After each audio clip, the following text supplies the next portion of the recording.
Ladies and gentlemen, welcome to the Australia Cup final Watchalong Melbourne victory, Macarthur FC tonight.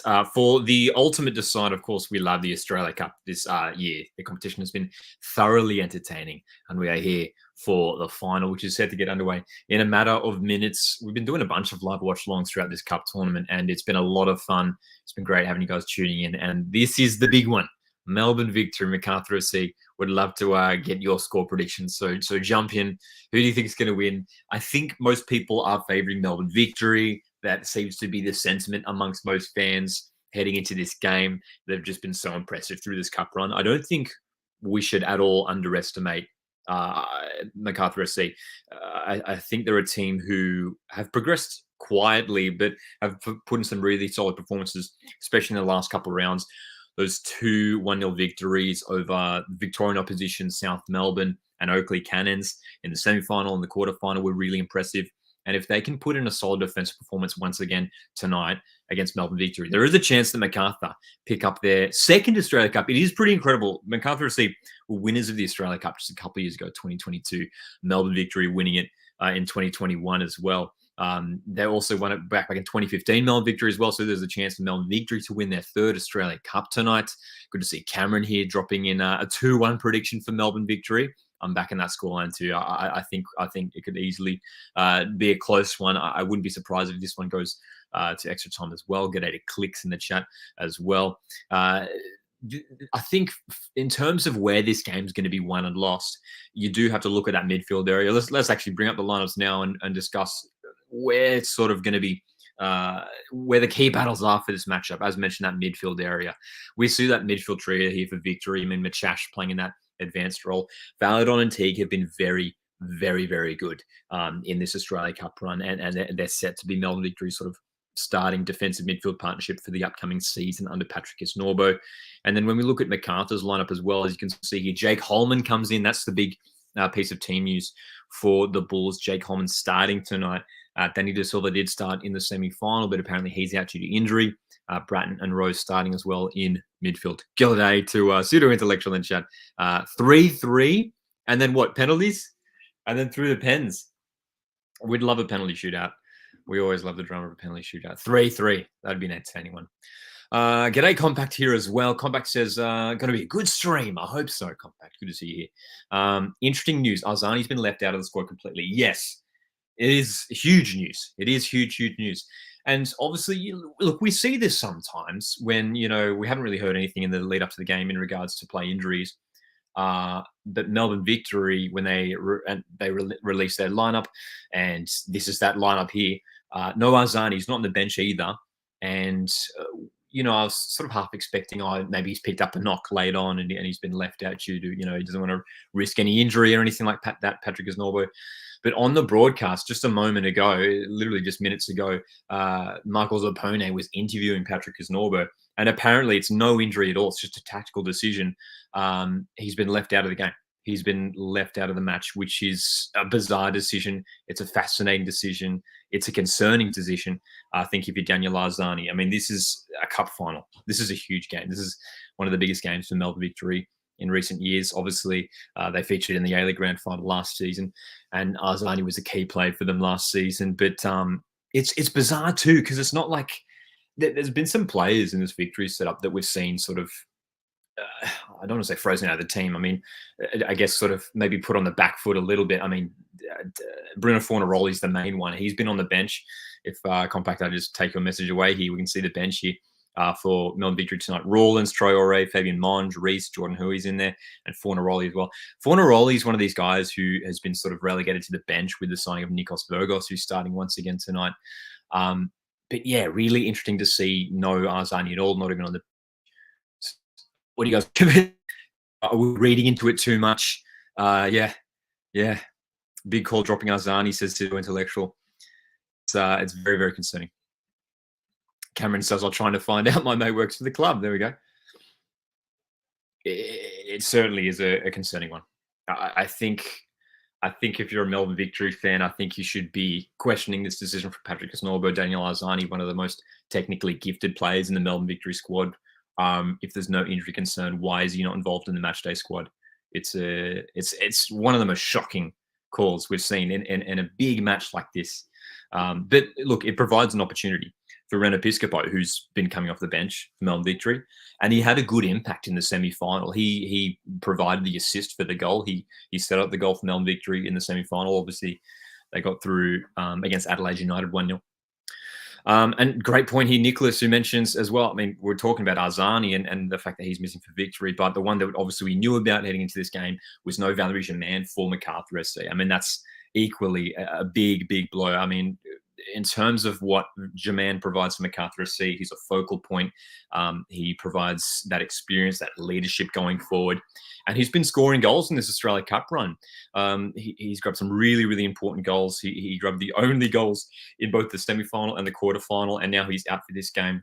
I mean, we were live for that game last week. A lot of you guys were here for this. We did a live watch-along for the semi-final this time last week, where Germain got sent off at the end of the game, a second yellow for an unnecessarily late tackle towards the end of the game. It was nowhere near their own goal. He just flew in. It was completely unnecessary, and he got sent. It was a deserved yellow card, and he's missing for this crucial game. To win another trophy here for Macarthur. And we should mention as well, whoever wins this game goes through to Asian Champions League too. So it's a huge concern in terms of who, can score for Macarthur. Marin Jaklic has to be that main guy now. He scored a few goals for Macarthur through this Australia Cup run. We expect him to play off that left-hand side. We'll see whether this lineup is tweaked a little bit for the Bulls, whether they, maybe it is Jaklic who's playing up the top through the middle. But I think the expectation is that Jed Drew will play striker tonight. Walter Scott, again, very interesting to see Scott starting tonight. He played on the right-hand side last week, traditionally a left back. So Milos Tajovski clearly sees something in Walter Scott, a left back, to be playing him on the right wing. And I think we'd expect him to play in that role once again. Spencer says, Macarthur going to be missing Rose. Of course, Spencer, I believe, means Lockie Rose. We should clarify here, Liam Rose is starting tonight in midfield for Macarthur. No relation, as far as I'm aware, between the two Roses as well. Lockie Rose, I believe, as we speak, currently involved in a friendly match for Newcastle Jets over in Bunbury against Perth Glory. Nicholas mentions that Macarthur very thin up front. That's right. Keep an eye on maybe Piol as well. He's a young striker who could come on and make an impact. And it's good that he's been included in the squad as well. Cameron mentions that apparently Arzani is suspended for round one. Yes, Paddy did mention that in that interview.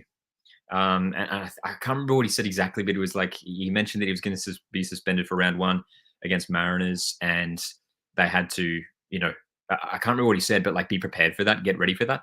I mean, he's out for one game. He's out for one game at the start of the season. I'm not sure what the thinking is from Patrick Isnorbo there. It's one game out of a game that's a season that's 27 rounds long. Anyway,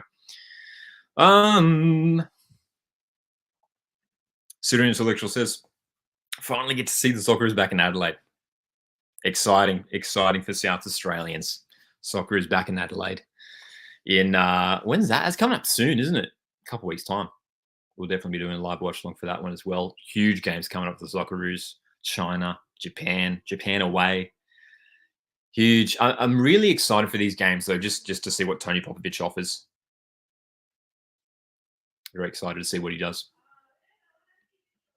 Blink is here chiming in regards to Victory's lineup. Here's a look at it once again. Victory's starting 11 is still pretty strong. I like watching Arzani when he's great when he's in form. Bit of a shame, in my opinion. Look, I mean, it's still a formidable lineup, even without Daniel Arzani. We should say that. I mean, when you got someone like, and this is something that I've harped on about, this entire Australia Cup run. I mean, Melbourne Victory have the best squad depth in the competition in the A-League, and easily, I think by a fair way too. You look at the players that they're able to bring off the bench into the starting lineup, and it's a strong squad, even if they were missing 4 or 5 players. So Piccabo comes in, we expect him to start on that left-hand side. I mean, Valupale, Machash, Vertigos. Comparing the two attacks, it is certainly Victory that you feel like has the stronger setup going forward in attack. Yeah, definitely. Much more quality, much more experience as well. Next Thursday week, I believe it is, isn't it? It was October 10, right? October 10, I think they're in Adelaide against China. Spencer mentions on the positive side, at least this Arzani drop isn't in the regular season. Hope that Kisnorbo sees the potential in Arzani as did Popovic. Surely, yeah.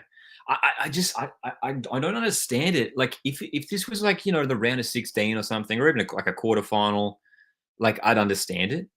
But he's doing it in the cup final when Arzani's been a pretty integral piece of the team for the entire run.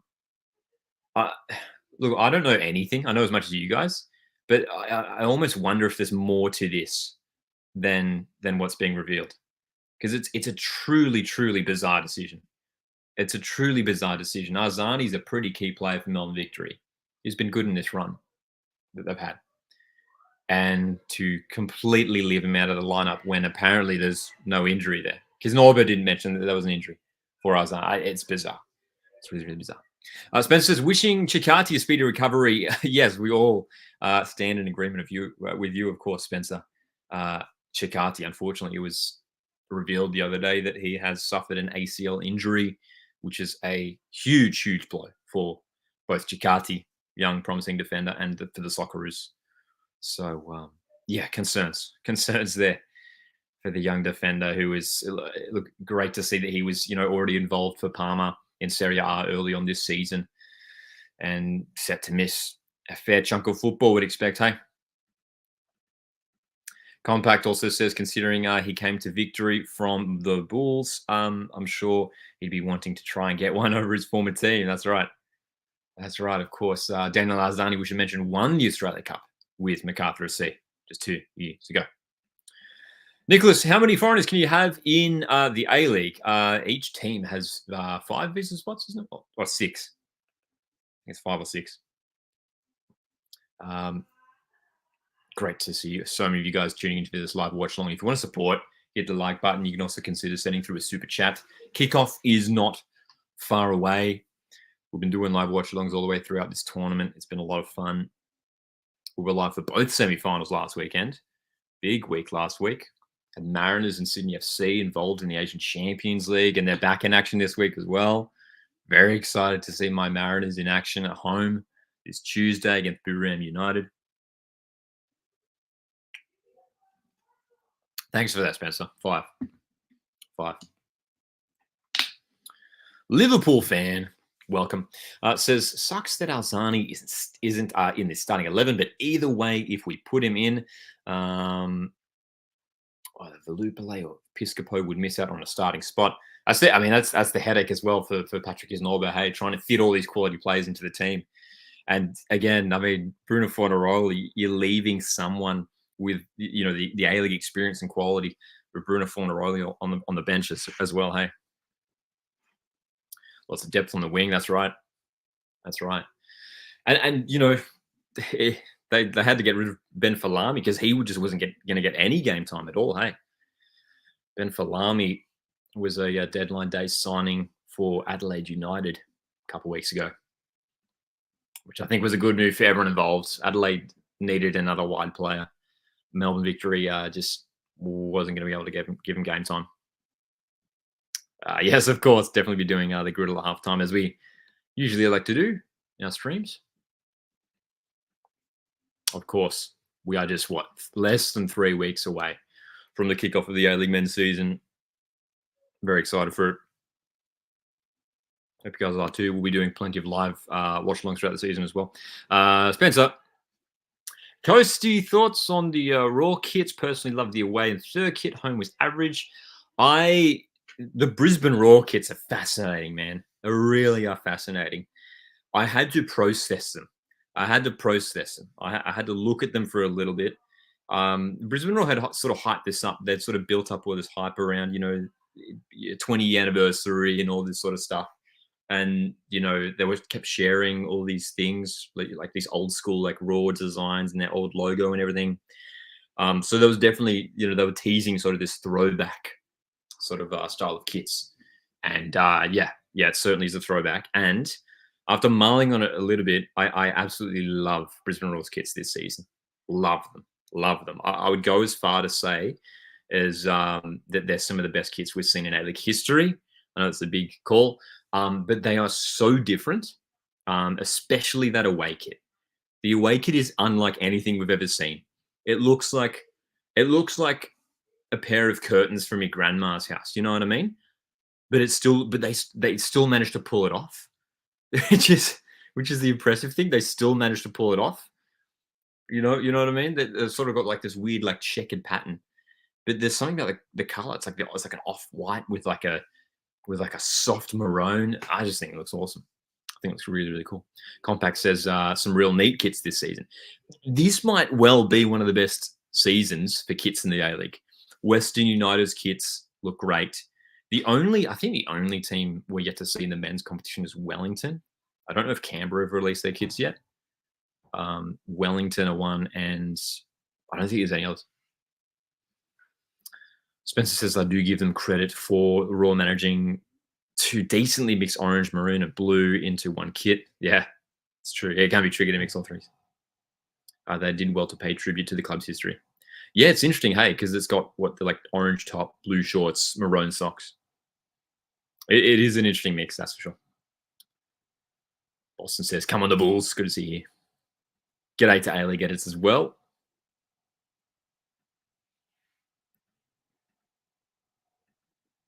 Marcus dropping in a score prediction. Good to see you here, Marcus. 2-1 to Melbourne in normal time. My DC jersey came on Friday. As in like DC United, like the MLS team. That's, I assume. Oh no, Douglas Costa. Wow, silly me, Marcus. Your Douglas Costa jersey came. Very nice. Love to hear it. Here's me being like DC United. That's a team, right, from the MLS. There's got to be a team from the MLS, DC United. I'm not just making that up. Am I? Who do you think's winning the league this season? I mean, I know we're obviously focusing on Melbourne Victory quite a lot tonight. I think they're up there as potentially one of the favourites. I think Sydney FC are up there as well. I think those two have been really strong in the transfer window. And you look at the squads they have, the depth, I think they're both going to be up there. I think Sydney and Victory are sort of leading the way at the moment. 3-2 Bulls. If that scoreline is the way it goes, I'm sure it'll be a very entertaining game. Is the game on 10? It's on 10 bold. If you're in Australia, you can watch this game on 10 bold. So it is on free-to-air TV, 10 bold. So not the main channel. It's also on 10 play. So you can watch on 10 play. The great thing about the Australia Cup is that all the games have been on free-to-air. Sorry, not free-to-air. On free-to-watch on 10 play. Yeah. And I believe this is the only Australia Cup game that is on free-to-air television. So it is on 10 bold. It is, of course, on 10 play. As far as I'm aware, not on Paramount Plus. There is often confusion about this, and I understand it because there's numerous competitions, and it's like, where can I watch this? Where can I watch that? I don't think you can watch Australia Cup on Paramount Plus. Having said that, Australian Champions League Elite, with the Mariners featuring this year, you can only watch on Paramount Plus. Asian Champions League 2, you can only watch on 10 play, not Paramount Plus. It's confusing, isn't it? It's confusing. So this game's about to get underway. Interesting to see that they've only opened up a couple of the stands. The whole, like the side that the camera's on, it looks like they haven't even opened that up at all, which is fascinating. Certainly, that top deck isn't open, that's for sure. Justin, yeah, it's really bizarre. We were talking about it a bit earlier, but Arzani out of the side is bizarre. It's really, really concerning. I think if you're a Victory fan, Patrick Isnorbo gave an interview pre-game with Michael Zapponi on the broadcast, and he didn't suggest that there was any injury. It was just a tactical decision. That seemed to be the suggestion from Patrick Isnorbo. Is there more to it? We don't know, but it's really, really concerned. Sam says, I'm pretty sure Arzani's suspended, isn't he? I don't believe so. That Patrick Isnorbo said that he was suspended for the first A-League game. But for this Australia Cup game, I don't believe there is a suspension. Arzani featured last week in the semi-final. As far as I'm aware, there's no suspension. Again, Kisnorbo didn't mention a suspension for this game. On the bench, is he? From what I've seen, no Arzani listed on the bench unless there's been a late change. We'll keep an eye on that. Let me know if you guys have heard any changes But from the squad that was announced, as we can see here, we've got the lineup graphics here for you. Yeah.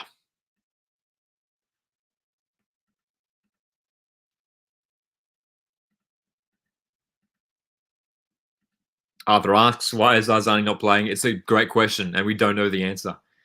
According to Patrick Kisnorber, no injury. No injury. It's Patrick Kisnorber suggested that it was just a tactical decision. So yeah, it's a weird one, hey. Weird one. No worries, Ashton. Thoughts on FC25? I've only played a little bit so far, and it's good. It's good. I'm still adjusting to the career mode menus. That's probably been the trickiest thing. The career mode menus are a little bit disorientating, but I'm sure with some play time we'll get used to it. Appreciate that, intellectual. Great to see you guys tuning in for this mega live watch along the Australia Cup final. Going to get underway very shortly. The teams are out on the pitch. Reckon the season's going to be crazy. I'm very much looking forward to this season. I think there's a lot of potential for this season to be very exciting indeed. We've had some fantastic A-League seasons over the last few years, and I'm sure this one's going to be great. I can tell you there will be a career mode video coming out very soon. Very soon. Keep an eye out in the next couple of weeks. That's for sure. More of a football manager player. I've never tried football manager. I've had a lot of people. Suggest that I try it out, considering that I play a career mode. Is anyone else here football manager player? I don't know. I mean, I don't know too much about Football Manager. I know that it's a bit more detailed and intense. But I like how in FC you can obviously play the games. And as far as I'm aware, in Football Manager, is it just like a simulation? Like you're just watching the game? Prediction, I'm sticking with in my prediction video that I did earlier in the week, I said 2-1 victory. I'm gonna stick with that. I'm gonna stick. I think dropping Arzani, I don't think my prediction changes. 2-1. 2-1. I can't see Macarthur scoring many goals tonight, unfortunately. I think without Valerie Germain, yeah, they're not going to score many goals tonight. It's really cool what they're doing here on the broadcast. As you can see, they've got all the logos of all the teams who featured in the final rounds set up in a way where they're leading to the two teams, like the knockout bracket. You know what I mean? It's cool. Hello, JJ. Great to see everyone here. Oh, yeah. Sam says there's a bit too much information to know in Football Manager. Sam also said I tried to play Football Manager and couldn't even get past the first game. I got bored. Yeah, see, that's what I'm worried about, hey? That's what I'm worried about. Krasdog here says seeing Renault in a victory jersey hurts as a Jets fan. Yeah, man. Yeah. Jets would have loved to have kept him around for another season. I did see that. Indeed. Big win for Sydney, hey? I never trust the preseason results. Never trust the preseason results. Just early this afternoon, Perth Glory and Newcastle Jets were playing a preseason friendly. What was the final scoreline in that? Can someone let me know? I think it was still going by the time we started this stream, so I haven't had a chance to check the scoreline in that one. All right. Kickoff is about to get underway. One more glance at the lineups here. Duncan starting in goals for victory. Guerrier, Hamill, Miranda, and Boss in that victory back line.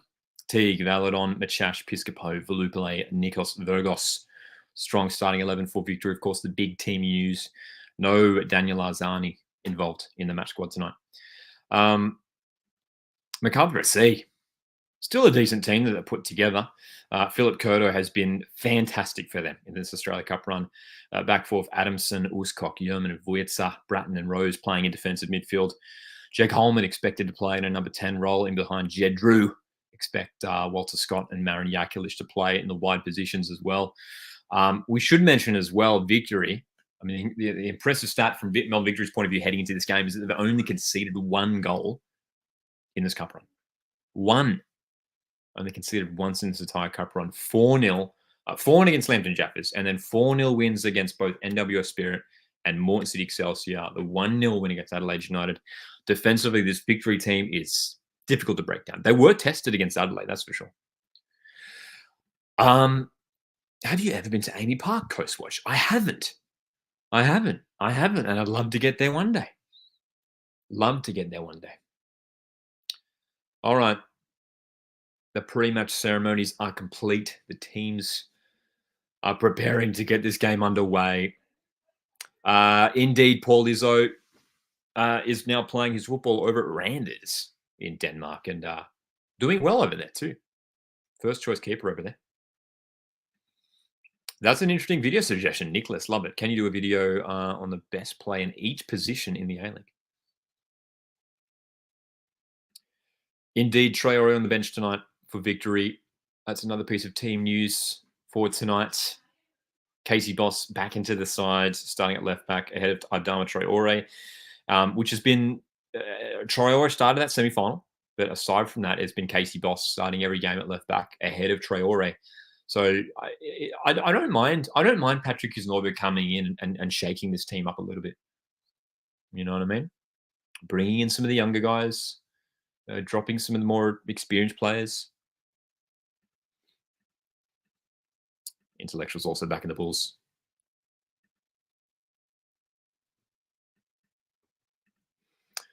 Okay. Melbourne victory wearing their home Australia Cup kit. Should mention as well the two kits that these two teams wearing aren't their A-League kits for the season. The preseason kits are always an interesting one for A-League teams. They're usually just like a basic version of their kits. You know what I mean? It's just like a plain kit involving the colors of the team.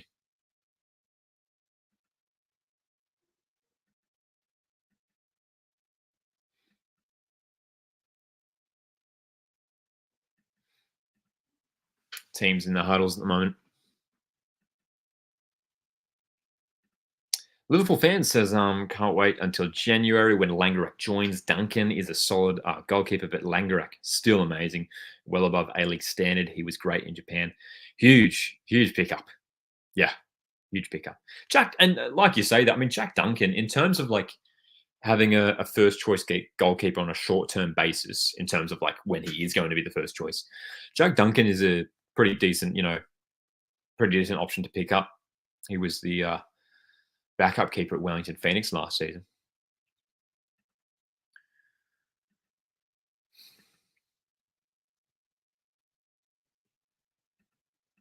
Here we go indeed. Australia Cup final. Jordan Barrera, the referee. Here we go. Make sure to hit the like button. Support the channel. Support the stream. You can also consider sending through a super chat throughout the stream to make sure I don't miss any messages. We are underway. Melbourne victory. Macarthur FC. Two teams who have won the Australia Cup in recent times. Two teams looking to make history once again. Melbourne victory have won it twice previously as well. But for Macarthur FC, I think we do have to acknowledge the fact that this young team, in terms of like their existence, they've only been around for this is what their fifth season, I think, Macarthur, and they're in their second cup final. I know they get a lot of stick, Macarthur SC, but they've been in two cup finals now. They've won a cup final, could potentially win another one here tonight, and they've featured in A-League finals a few times already as well. So considering the fact that they're still a very young club and still sort of building themselves, building their fan base, they do a good job of putting together quality sides. Building competitive teams. And credit to Stajowski as well. This is his first job coaching a senior side. He's doing decent. That's right, Cameron. You can watch the game on 10 Play. It's also on 10 Bold. If anyone's watching on free-to-air television, 10 Bold or 10 Play, you can watch this game for free in Australia. Long-range free kick here for the Bulls, just a minute and a half in. That delivery from Bratton is a bit too heavy, though. Sam, Sam, always good to see you here in the chat. Sam, a Newcastle Jets fan, says, "I know not every club has released their kits, but from what you've seen, what's your favourite so far?" Great question, Sam. It probably is. We were talking about it a bit earlier. It's honest. Actually, I was about to say Brisbane Roar. It probably is like overall in terms of the three kits that were released. Probably is Brisbane Roar. I think their kits are phenomenal. I do love Adelaide's home kit this season. Looks awesome. It's sort of like almost like a darker shade of red. So I love the Reds kit this season. But just about every team, their kit has been really, really good. The only one that's actually Melbourne Victory we can talk about. They've released their kits. I don't mind them. I just don't know about the collar on the home kit. You know what I mean? If you've seen it, you know what I'm talking about. It's a classic Melbourne Victory kit with the big V. Love it. But the collar, I don't know. I don't know if it's just it's probably just like a personal thing. I think collars work sometimes. I think Western United's kit has a collar and it actually looks really good. But I don't know whether it's the collar and the V, just something looks off with that. But yeah, there's been some really great kits. Perth Glory and Western United. Perth Glory's kits is good, are good as well. Yeah, Perth Glory's. I think no, they've only released at home. That's right. Yeah, very nice kit from Glory as well. Good to see that they're once again integrating the orange. A random Liverpool fan says Western United and Macarthur, while being still fairly new, they've done well so far. Western United with a grand final win, Macarthur with an Australia Cup win. There you go. Yeah, they're both doing well. And this is part of the reason why I think a lot of people ask me about Auckland FC and how I think they'll go in their first season. I think they could do all right. I think Auckland could do all right. New teams entering the A-League seem to do all right. G'day, Troy. Good to see you here, mate. Says, should be good match. Hoping to see Macarthur win. And hello to Fortnite as well in the chat. As Macarthur FC set for their first corner of the game, 4 minutes in. Hooked back towards goal. Adamson trying to keep it in. Does well. This ball side missing their star striker, Valerie Germain. Jed Drew. Well, keeping an eye on this ball setup and how exactly they're going to line up. It looks like it might, in fact, be Marin Yakalish playing up front in the middle. Wouldn't be surprised if that front three for the Bulls really does rotate around. Melbourne Victory, Piscopo on the ball, shooting. Low driving shot from long range.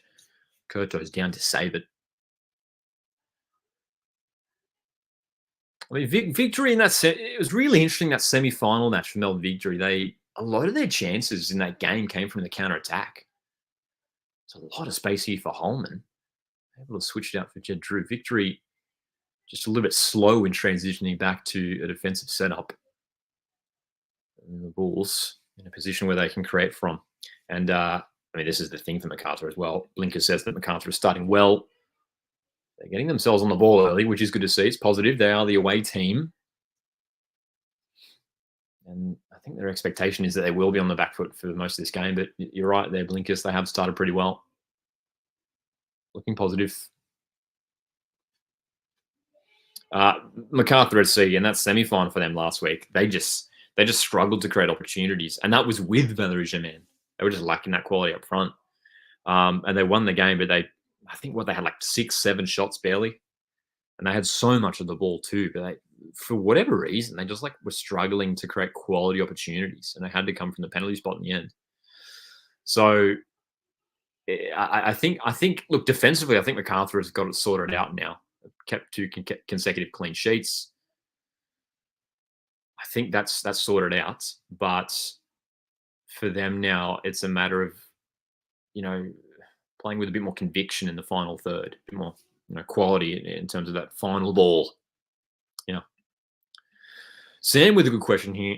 Appreciate you guys jumping in with some great questions throughout this game, of course, while we are keeping an eye on this Australia Cup final. We'd love to get any questions on anything Australian football related.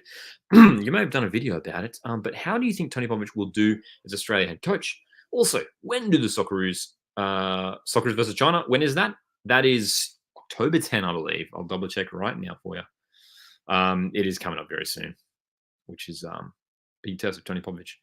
10th of October indeed, and then 15th of October against Japan. I'm optimistic. I'm optimistic. I think these two games coming up are crucial for Popovich. I think the China game is a must win. The Japan game is look, if we could get a draw, I think that'd be a hugely positive result. Matthew asks, where will Jez Lofthouse end up? That's a great question. I don't know. I'm not confident enough to say that he will end up in another A-League team. I think he's still got a lot of potential. Jez Lofthouse. We'll come back to that because here comes Machash.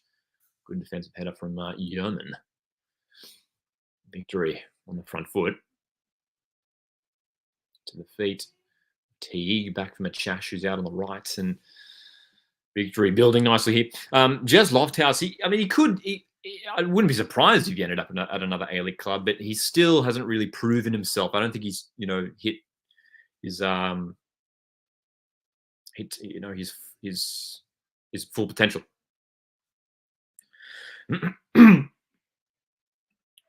Random Liverpool fan says, wishing Popovich well with the Socceroos. He transformed Victory after our horrific 2021 season and the poor 1920 season before that.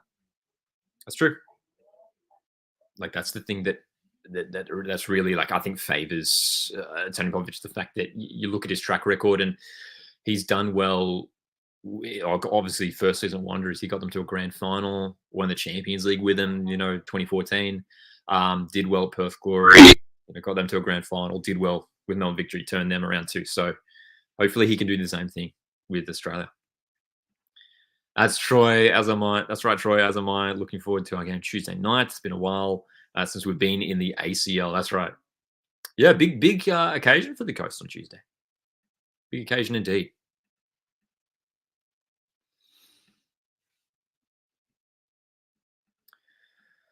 All right. Yeah, Perth 12-1. Obviously, it's shocking news. Shocking news, hey. Never want to hear about that sort of thing going on. 9 minutes in, 0-0. Ren Episcopo with a long-range effort that looked like it was pretty much well on target. But Macarthur receive also made a pretty positive start to this game so far. Interesting suggestion from Krasdog here. Says, I think the A-League should change up how the scoreboard looks. They've had this one for a couple of years now. It'd be nice to freshen things up. Yeah, I think it's more of a Channel 10 thing, a Paramount Plus thing. I'm not sure if it is the broadcaster or if it is the APL, maybe in conjunction with each other. Yeah, I agree. I know a lot of you guys watch a lot of Premier League football. I love the Premier League scoreboard at the moment. Looks great. Got some cool animations with the Premier League scoreboard at the moment. Yeah, it's pretty basic at the moment. It's not bad.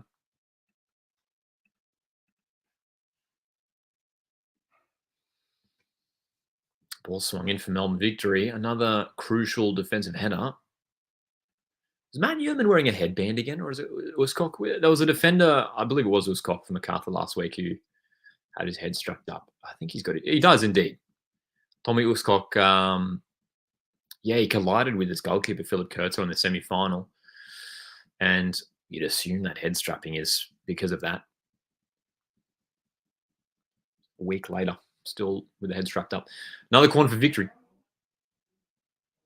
They're getting it clear, though, Bulls. They're doing well so far defensively. Matthew says, I think Lofthouse could end up at Western United. That'd be interesting. I think they're probably well covered for the attacking positions, Western United. I mean, they've got a lot of young players in those positions. I do think Western United are lacking a whole lot of quality and experience, that's for sure. But it's an interesting suggestion, that's for sure. 12-1 asks, how would you have felt if instead of Popovich, they chose a foreign coach for the Socceroos? I would have been open to anything as long as they, have the right experience, the right, if they were the right choice going forward, if they were the right choice for Australia. I trust Football Australia to make the right decision.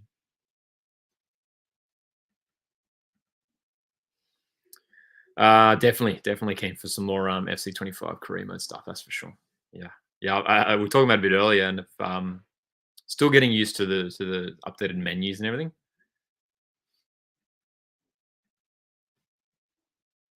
Nice chip over the top here. Virgos back for Valadon. Casey Boss victory. 12 minutes in here, starting to really control things in this game. Macarthur definitely looks like that they are setting up with Marin Yakalish in that central role. Obviously, for those who are unaware, no Valerie Germain tonight for Macarthur SC, which was the big blow for them heading into this game. Suspended after picking up 2 yellows in the semi-final. Liverpool fan mentions how Victory are starting to settle into the game. Yep. I think that's the expectation, that this Victory side will dominate possession and probably create more chances. Plenty of Victory fans in attendance for this game. Haven't seen any Macarthur fans yet. I'm sure they are somewhere in the stands, tucked away in maybe that away bar in that far right-hand corner, perhaps. Macarthur FC, still a growing fan base at the moment, of course, as well. Matthew says, if you could sign it and release 3 players for Adelaide, who would it be? Ooh, good question. I mean, it would have been great. I know he's already signed for Sydney FC, but if I was Adelaide United, I would have done everything possible to get Alex Popovich back to the club. You know, obviously Sydney FC brought him in on loan, and that would have been a great signing for Adelaide, considering they needed some defenders. Love that as well, Marcus, the beanie.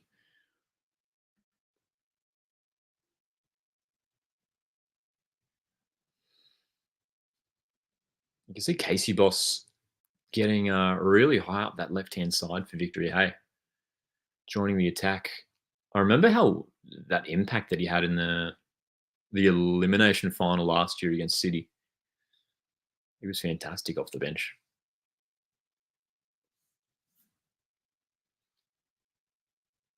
So the Bulls having to do a bit of defending here, but dealing with it so far. Counter-attack for Jed Drew down the right.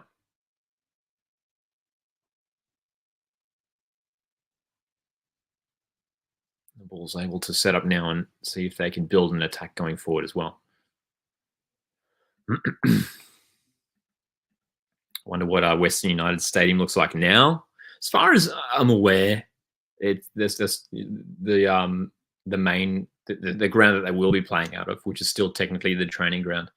I don't think it's going to be any different. They've got those like temporary stands set up on that far side, and obviously, hopefully, in terms of their main stadium, I haven't seen anything in an update in regards to it. You know, construction of it getting underway. Hopefully, it happens sooner than later.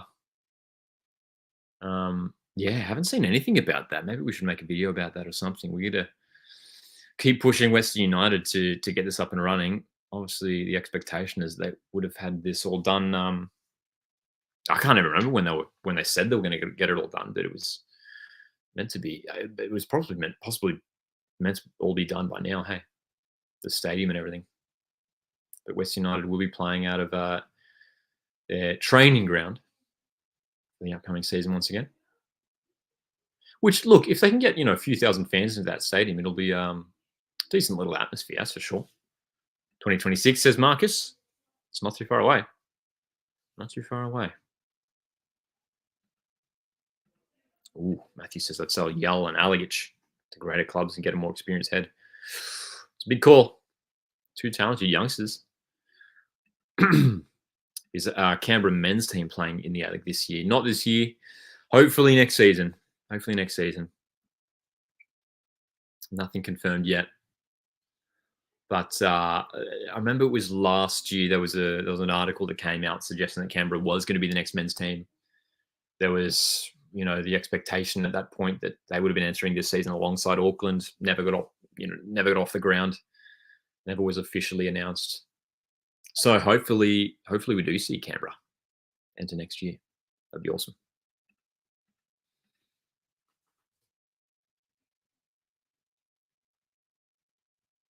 17 minutes into this cup final. Victory nil, Macarthur nil. Boss. Ooh, nice play. Brought down. Question marks in terms of the penalty. Nicholas reckons it's a pen. Krasdog says no pen. Kisnorbo looks bemused. Ooh, yeah. That's a pen for sure. Justin reckons it's a pen as well. I mean, ooh, like actually that reverse camera angle, it didn't look that bad, but there's definitely contact there. And this is the thing, obviously, no VAR, no VAR in this game. We should mention it's all up to the referee's interpretation, which is refreshing, you know. But yeah, that certainly looked like a pen for sure. G'day Charlie here as well. Says, how do I watch it? Can't find it on 10 play. It is definitely on 10 play. I know it can be a bit. Personally, I find the website a bit tricky to navigate. Yeah, I think if you keep sliding through the different tiles there on 10 bold, it should come up. It is on 10 bold, I should say, on 10 play. If you're watching on TV, you can watch on 10 bold.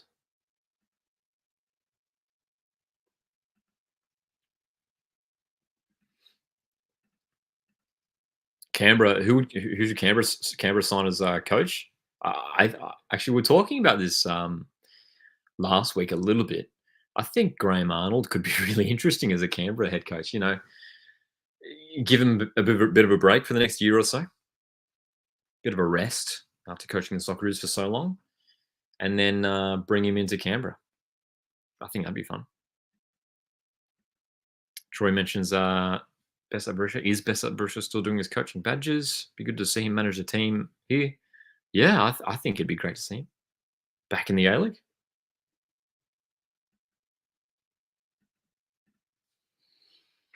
Melbourne victory.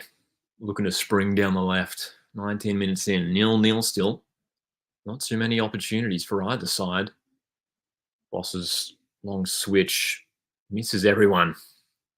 Not ideal. Casey Boss, of course, brother of Socceroos left back Geordie Boss. I think there's a lot of expectation on Casey Boss heading into this season. It looks like he is going to be that starting left fullback for Melbourne Victory this season. I say fullback, but he'll certainly be playing a lot of his football, getting up the pitch in attacking positions. General, good to see you here. Says it'd be great to see Thomas Broich back here. Yeah, he's doing something over in Germany, isn't he? I can't remember exactly where he is, but Thomas Broich, I think he's involved somewhere in Germany at the moment. Why the Canberra talk? Are they going to join the league? Hopefully. Yeah, the expectation is that they could potentially join next year. I don't think there's been anything official confirmed yet, but I would love to see Canberra join the A-League men's. Obviously, Canberra already in the A-League women's competition. Ooh, interesting question here. Person 1201, in regards to Socceroos head coach, former Socceroos head coach Graham Arnold. Do you think Graham Arnold was disrespected by the general Aussie soccer fans? As I feel people aren't appreciating how he had the most successful Socceroos World Cup campaign. I think it's an interesting discussion point. Obviously, that World Cup campaign was a huge highlight for Graham Arnold and the Socceroos in recent years. And we should remember that and acknowledge that. And Graham Arnold did a fantastic job managing the team through what was a difficult group stage, getting us to the knockouts. Our best ever finish in a World Cup.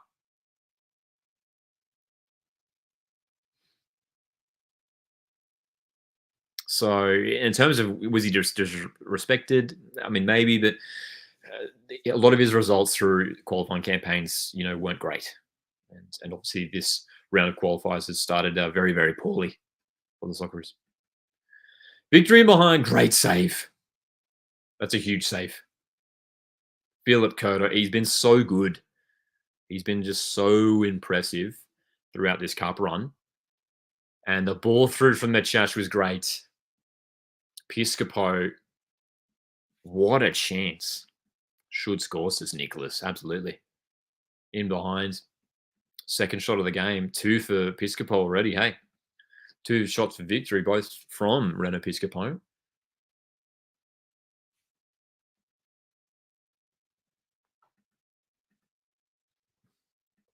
Sam says, I'm upset Football Australia didn't get Klopp or Southgate as they don't have a job. Such a shame.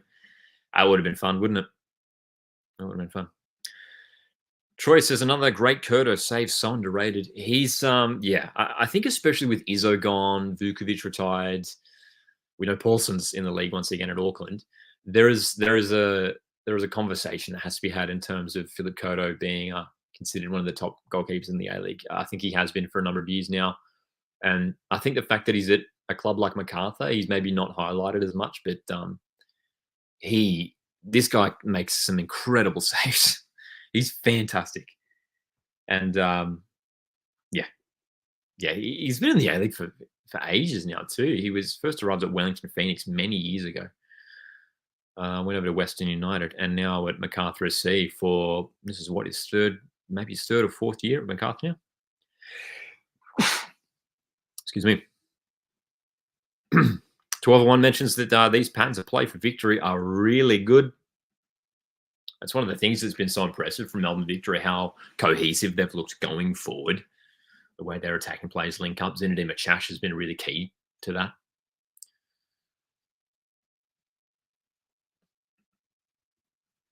Yakalish for the Bulls.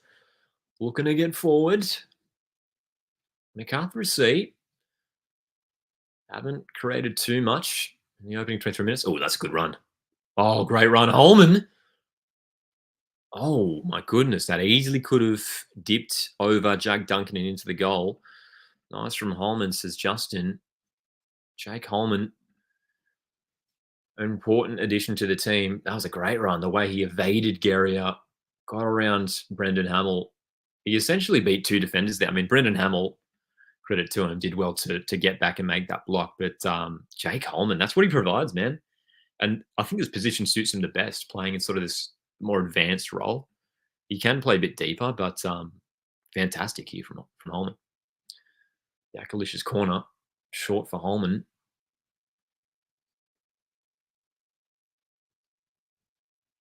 Bratton whips it in, straight through to the hands of Jack Duncan.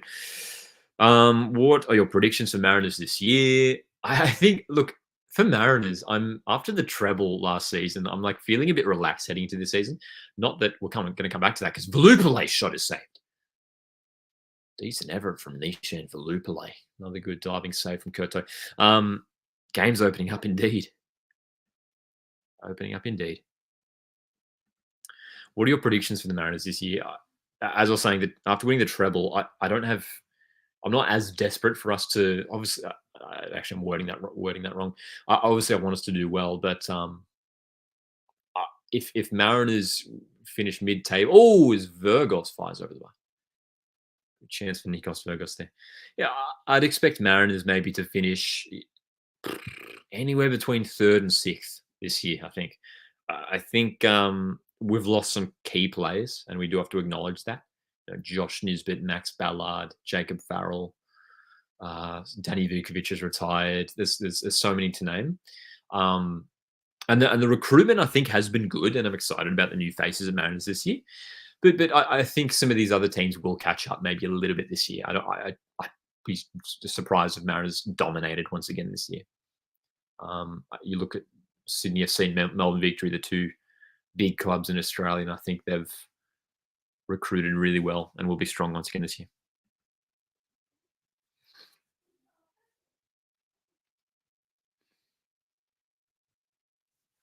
Bit of a wrestle in the middle of the park between Liam Rose and Zinedine Machash.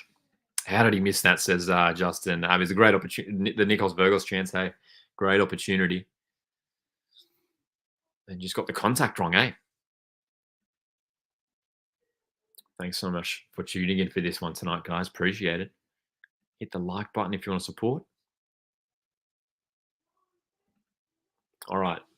Right-hand side here. Macarthur FC. Jed Drew overlapping on the right. Doesn't have a lot to aim for. So here's the thing. Gary is able to head that clear. You could see that attack there for Macarthur. There was like no one in the box. And they're literally missing a striker.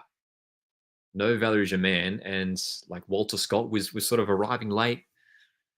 They just don't have the attacking quality that Melbourne Victory have. No Valerie Germain tonight, of course. He's suspended for this final.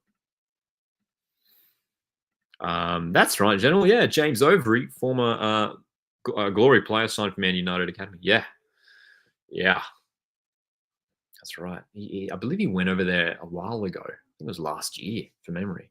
But the move has been made official just recently.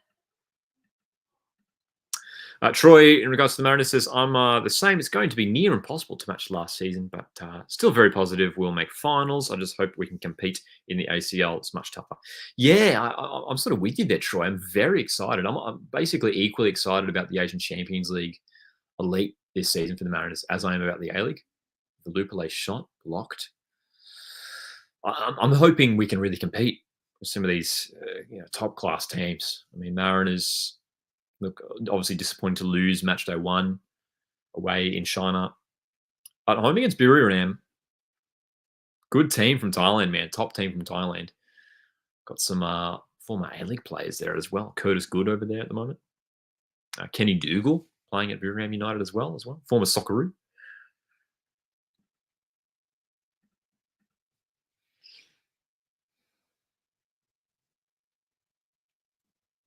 So if we can get a win, I think, at home this week, that would be huge.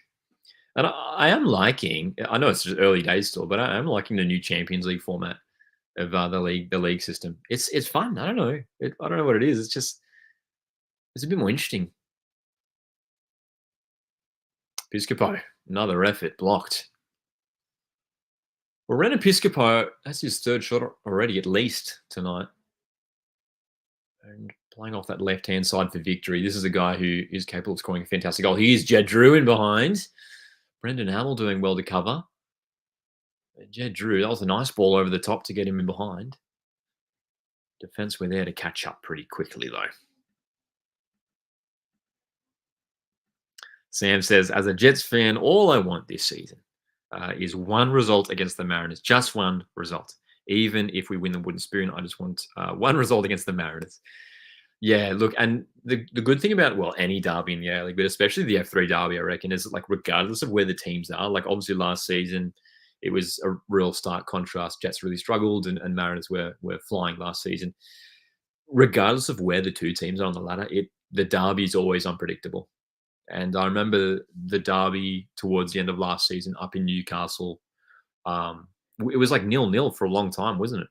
It was 0-0 for a long time. Or was it 1-1 for a long time? I can't remember exactly. But it was like it was level for a long time, and it looked like Jets were going to come away with a point at least. I remember Harry Steele grabbing a late goal from long range. General's not a fan, says they don't like the league format at all. I think it's interesting. I don't know. We'll see how we go, hey? Do the Jets have a bye yet? Yes. That is one of the more positive stories in Australian football in recent months. Newcastle Jets secured new ownership a few months ago. In regards to that Champions League format, Troy says always prefer the group format, but there is something cool about this. You also get to play 2 actually games from 6 to 8. Yeah, that's right. More games, which is fun.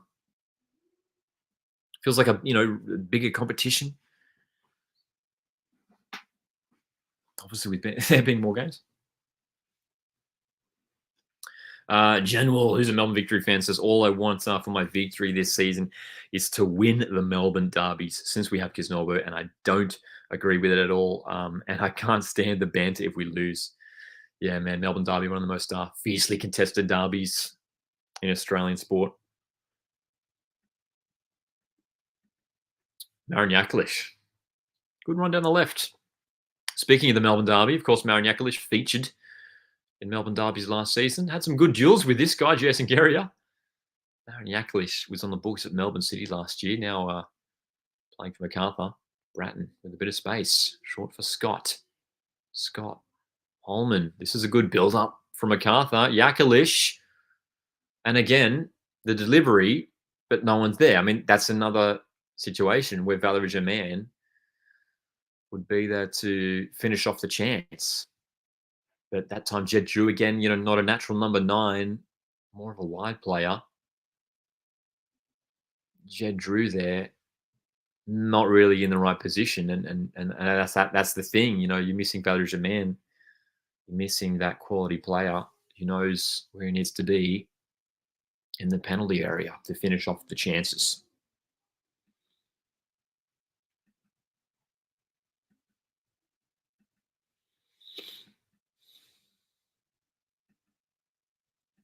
Matthew asks, for the B League, how many teams would you like to see? How many visa spots should be made?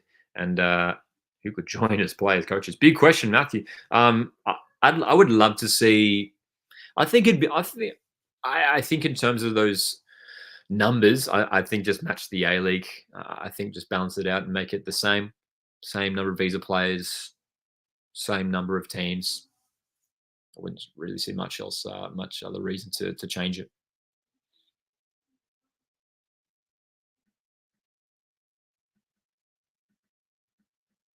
I think a lot of teams coming up, I think, would keep their players. I think there's some talented players amongst a lot of these NPL clubs. We've seen that from this Australia Cup campaign. But yeah, I think there would certainly be plenty of players brought in to join these teams if they were to step up into this professional setup.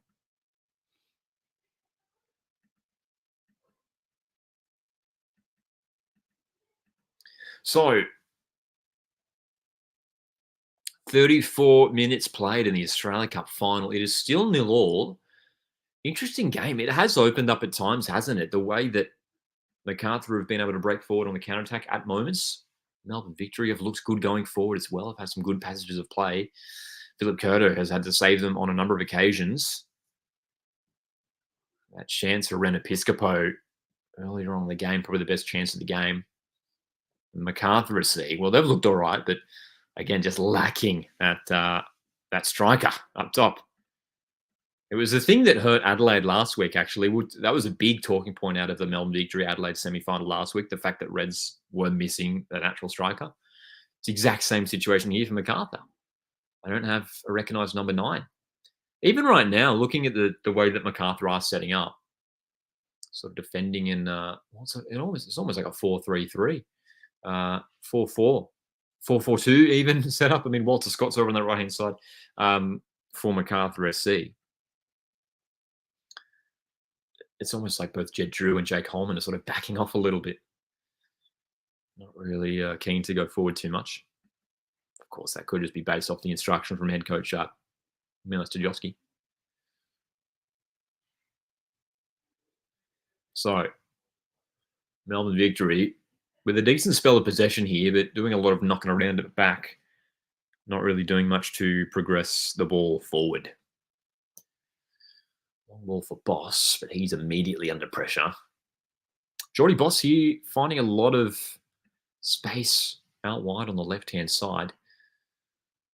Ren Episcopo playing on that left wing, but he's sort of coming infield quite a lot, allowing Boss to overlap on that left. No surprise there.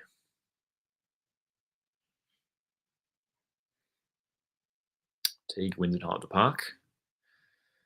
Send it to Machash. Machash, his second year in the A-League at Melbourne Victory. He was obviously really good for them last season. I'm sure would love to add some more goals to his game. Zinedine Machash. Down the left, Yakalish.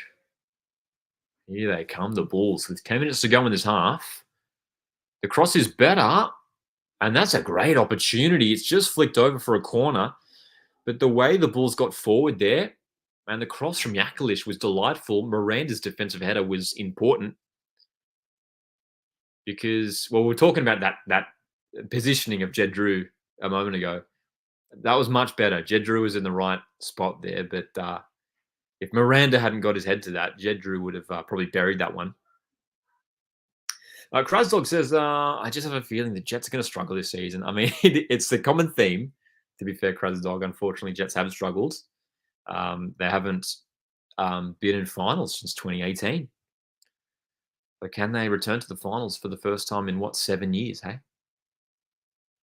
7 years. Newcastle Jets. Personally, I don't think they have enough. I don't think they have enough. I'd like to see them. Look, I'm a Mariners fan, but I think it'd be good to see Newcastle be really competitive this season. Maybe contest for the bottom end of the top 6. But, yeah, man. Newcastle, they're just lacking. They're still lacking quality in that side. But we'll see what some of their young talent provides for them this season.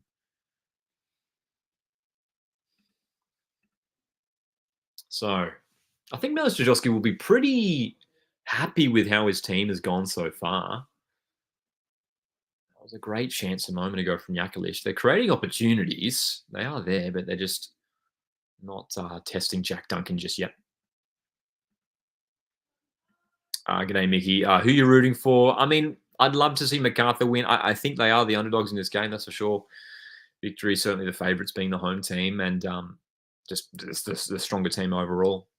So I think it would be nice to see Macarthur win, that's for sure. Chiming in the Newcastle Jets situation, the Liverpool fan says, I feel bad for Newcastle. A bunch of their good players have been poached. Yeah, I mean, some big departures, that's for sure. Stamatolopoulos, Piscopo, who's playing tonight for Victory, and Brandon O'Neill as well.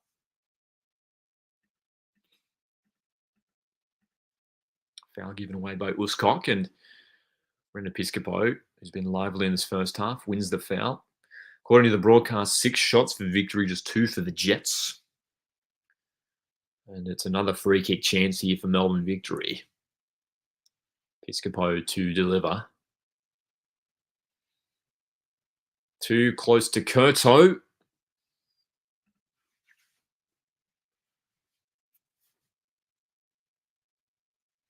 Philip Curto. What is it going to take to beat him tonight? One of the top goalkeepers in the A-League. Arguably the goalkeeper of the Australia Cup for 2024. He's been fantastic.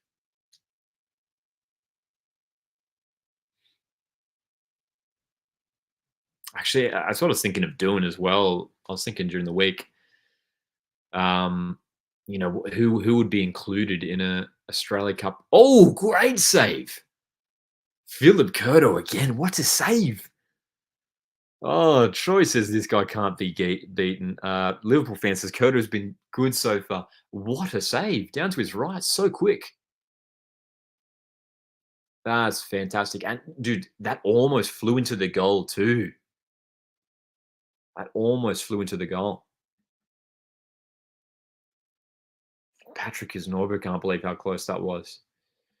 He did well to get a strong hand to that, because that easily could have slipped in. Mickey asks, is Virgos better than Fornaroli? I mean, still yet to be seen. Virgos only just a few games into his Victory career. There is a Macarthur player down here, holding his face, Matt Yerman, after that corner. Interesting to see, though, hey, that Patrick Isnorba is favouring Nikos Virgos, this new Greek striker, ahead of Bruno Fornaroli, who was so good for Victory last season. It's one of these changes that Kisnorbo has made for this season. And it looks like Virgos might be that starting striker going forward for now.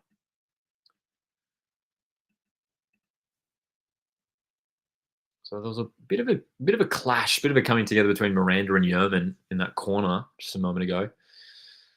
Wasn't really clear what had happened there, but Yerman is up and looks all right now.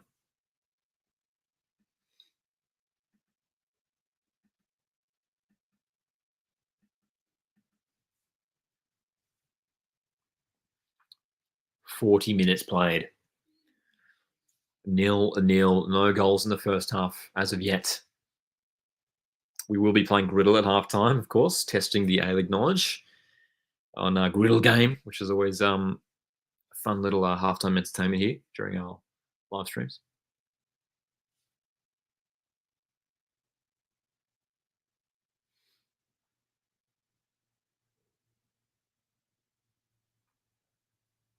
The Bulls looking to build once again. Look at Patrick Isnorbo, though, the way that he's been standing for most of this game already, and he's constantly barking instructions.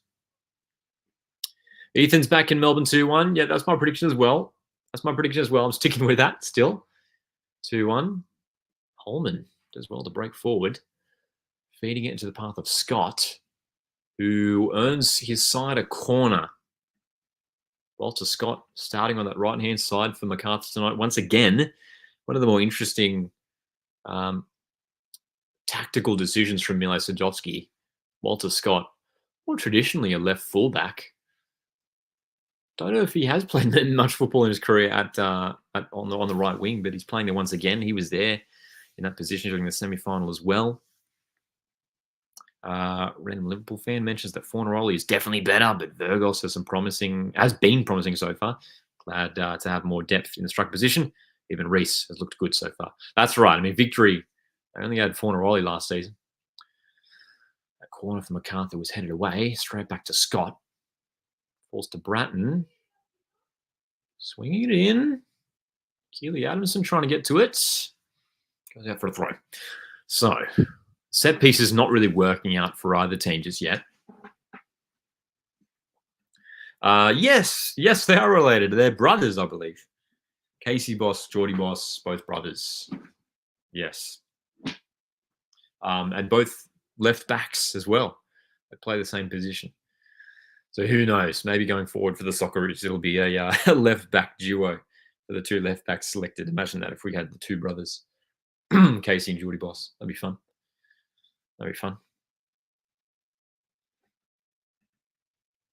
Troy says last season Fornaroli was playing like he was 17. Great season he had. He was unreal. One of his best A-League seasons to date. Fantastic. We put out a video during the week as well. You can check it out afterwards if you haven't watched it yet, going through 10 possible players we could see return to the Socceroos setup. I did touch on Bruno Fornaroli. I think it was worth mentioning. I think the fact that he has got that connection to Tony Popovic, and he had such a good season for them last year, and he has been involved in the Socceroos previously. So I think Fornaroli, and he's a different kind of striker too, you know what I mean, to what we usually have in the Socceroos. So, look, I think we'd expect to see the Socceroos squad announced probably next week sometime for the upcoming qualifiers next month. Fornaroli's maybe a chance for a look in. Here comes Jed Drew over the top. On the right now.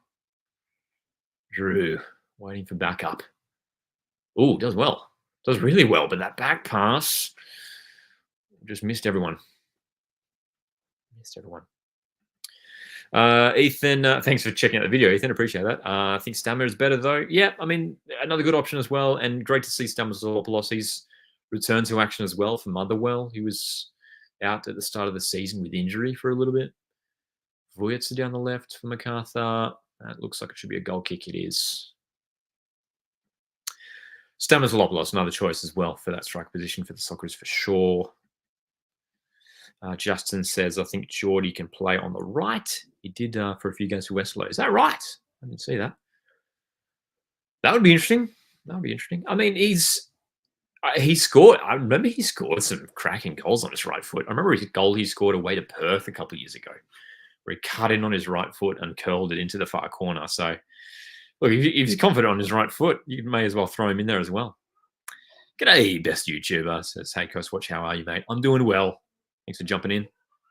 Good to see you here.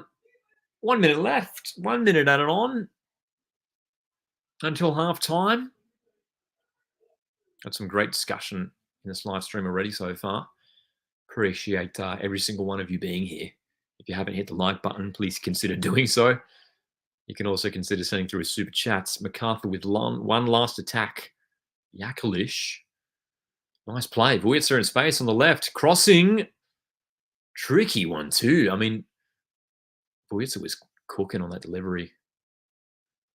He sent that in with a lot of power. Victory going forwards. Piscopo keeping it in. This is definitely their last chance. Ooh, they got time? That was a foul, but I think that's half time. And there's a bit of chat between Yakalish and Piscopo at the end of the half here. Maybe more so from Marin Yakalish. No free kick, half time. 0-0 at the break. How are we feeling so far? How are we feeling about this match? Pretty even. Melbourne Victory with more opportunities, that's for sure. The better of the opportunities. And there's some more discussions going on here as the refs head off the field. Roderick Miranda isn't happy with something. This one's bubbling nicely. But we are all square at the break. All right. An entertaining matchup so far. We could, of course, be destined for extra time. If this game does end a draw, it will go to extra time. Still a draw after that. Then this game will indeed go to a penalty shootout.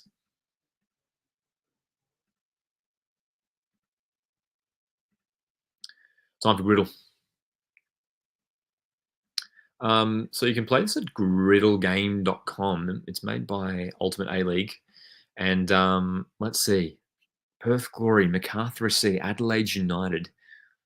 Players who have won a Johnny Warren medal. Those are the ones that always stump me. I remember like the more recent ones, but after a few years, my memory just goes. Players who have scored a hat-trick. That's interesting. And players born in the 1990s. We had that one in a stream, I think, recently, and we slipped. We slipped on that one. So we're going to give this a go today. There's obviously a new game every single day. You can play at griddlegame.com. And it's been a long time. It's been a long time since we got 9 out of 9. So let's give it a go. Players who have scored a hat-trick for Perth Glory. And Adam Taggart. He would have scored a hat-trick for them last season, right? He surely would have scored a hat-trick for them last season. He's probably the more... I mean, do I want to save Adam Taggart for another one? I don't think so. I think we'll use Taggart for this one right here. No. Oh, okay. I mean, Diego Castro would maybe another one we could have gone for. I don't know if he... I mean, Keogh. Surely Keogh would have scored a hat-trick. Okay, that's all right. That's all right. Born in the 1990s for Perth Glory. Now, this is the one that stumped me for some reason last time, even though this should be incredibly easy. There's heaps of players we can go for here. I'm going to go Nick Fitzgerald. There we go. There we go. A player who has won a Johnny Warren medal and scored a hat-trick. Craig Goodwin. Has Craig Goodwin scored a hat-trick? Surely Craig Goodwin scored a hat-trick. Roy Krishna. Surely Roy Krishna scored a hat-trick. Won the Johnny Warren medal at Wellington. There we go. There we go. Okay. 2 out of 3 so far. This is okay. Won a Johnny Warren medal for Adelaide. Well, we can go Craig Goodwin there. And we will. We will. We will. I don't know if any other Adelaide players have won. I mean, maybe Marcelo. I was going to say Carusca. Probably not Carusca, but maybe Marcos Flores. Maybe won it many years ago, perhaps. Where else should we go here? Players born in the 1990s and players who have won a Johnny Warren medal. Jake Brimmer. Jake Brimmer won it for Victory a few years ago. Okay, there we go. There we go. Okay, this is looking pretty good. Scored a hat-trick for Macarthur. Ooh. Ooh. Players who have scored a hat-trick for the Bulls. Now, I wouldn't imagine that there's many, but someone who may have is this guy, Matt Derbyshire. He did. Okay, good. he was at the Bulls in the inaugural season and scored a lot of goals for them. Now, this should be pretty comfortable from here on out. I don't think we should slip on these last 3. Player born in the 1990s at Macarthur. I mean, we'll go... I think we'll go... what do you... Nah, like 1990, so that means he's at least... Yeah, surely he was cock, right? There we go. Because if he's born like 1989, he'd be, what, 35, right? So these last ones, Adelaide, Macarthur, we'll go Al Hassan Toure, one of the Toure brothers. Glory and Adelaide, we'll go Travis Dodd here, throwback. Travis. It's pretty disappointing then that we just missed one, and that was the top left one. Scored a hat-trick for Glory. McLaren, Smelts, Keogh. Yeah. It's good that I didn't go for Castro. That was the other one that I was thinking of. Keogh was the one I should have gone for. Keogh was the one we should have gone for. Definitely some throwbacks there. Jamie Harnwell, Billy Selesky, Damien Murray, Robbie Fowler in there as well. Very interesting indeed. Okay, that's one of our better griddles in recent memory. But we did slip. Adam Taggart. I just assumed the guy scored, what, 20 goals last season. Yeah.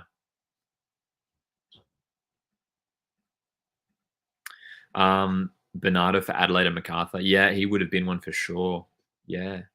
It's probably a handful of players who have played for both. Oh, only 4. Okay. Well, there might have been more. Golik, Juric, Bernardo Oliveira, and Al Hassan Toure. Troy got 7. That's still pretty decent.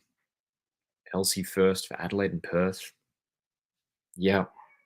Yeah, there'd be a bunch of players who have played for both those teams for sure. There you go. Plenty of players who have played for both Adelaide and Perth over the years. A whole bunch indeed. Wow.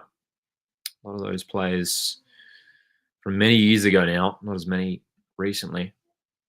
So it always makes me feel better when, like, if I get one wrong and there's only like a few options there anyway. It's a tricky one. I feel like Keogh. I mean, that would have been the safer option. I wasn't 100%. I wasn't 100% sure that Adam Taggart had scored a hat trick for Glory, but I was like, oh, he scored a bunch of goals from last season. He surely had a few games where he scored at least 2, right? Yeah, 5 out of 9. That's still okay. Still all right. I on Griddle, I always find it tricky. The Johnny Warren medal. I'm glad we passed on that one. I usually miss one. That's for sure. They're just showing the stats on the broadcast. 8 shots for victory, 4 on target. Just 3 shots for Macarthur, none of them on target. I have gotten to decent spaces, Macarthur FC, but they're just like we've been saying throughout the half. They're just lacking that striker up top. 4 saves already for Koto. 4. That's big. That is big. So, second half around the corner. That is our Griddle for today. Troy also said Taggart. I thought for top middle got wrong. Taggart. Who else do we have there? Players who had scored a hat trick and won a Johnny Warren. 5. Nathan Burns. Flores. Flores was the other one, actually. That's the one I wanted to have a look at. Who Adelaide players who have won a Johnny Warren medal. There's only 2, and Flores was the other one. That was the other one that we did think of. Goodwin won it a couple of years ago. Goodwin won it like 2 years ago, I think. But Flores, yeah, he would have won it early 2010s, right? Early 2010s. And only 5, that's interesting, only 5 players born in the 1990s have won a Johnny Warren medal. Josh Nisbet, I was thinking of him, but for some reason, I was thinking that maybe he was born 2000 or 2001 or something. Because, I mean, Nisbet, he'd be like 24 now, isn't he? 24, 20, maybe he's 25. Maybe he's 25. Alrighty.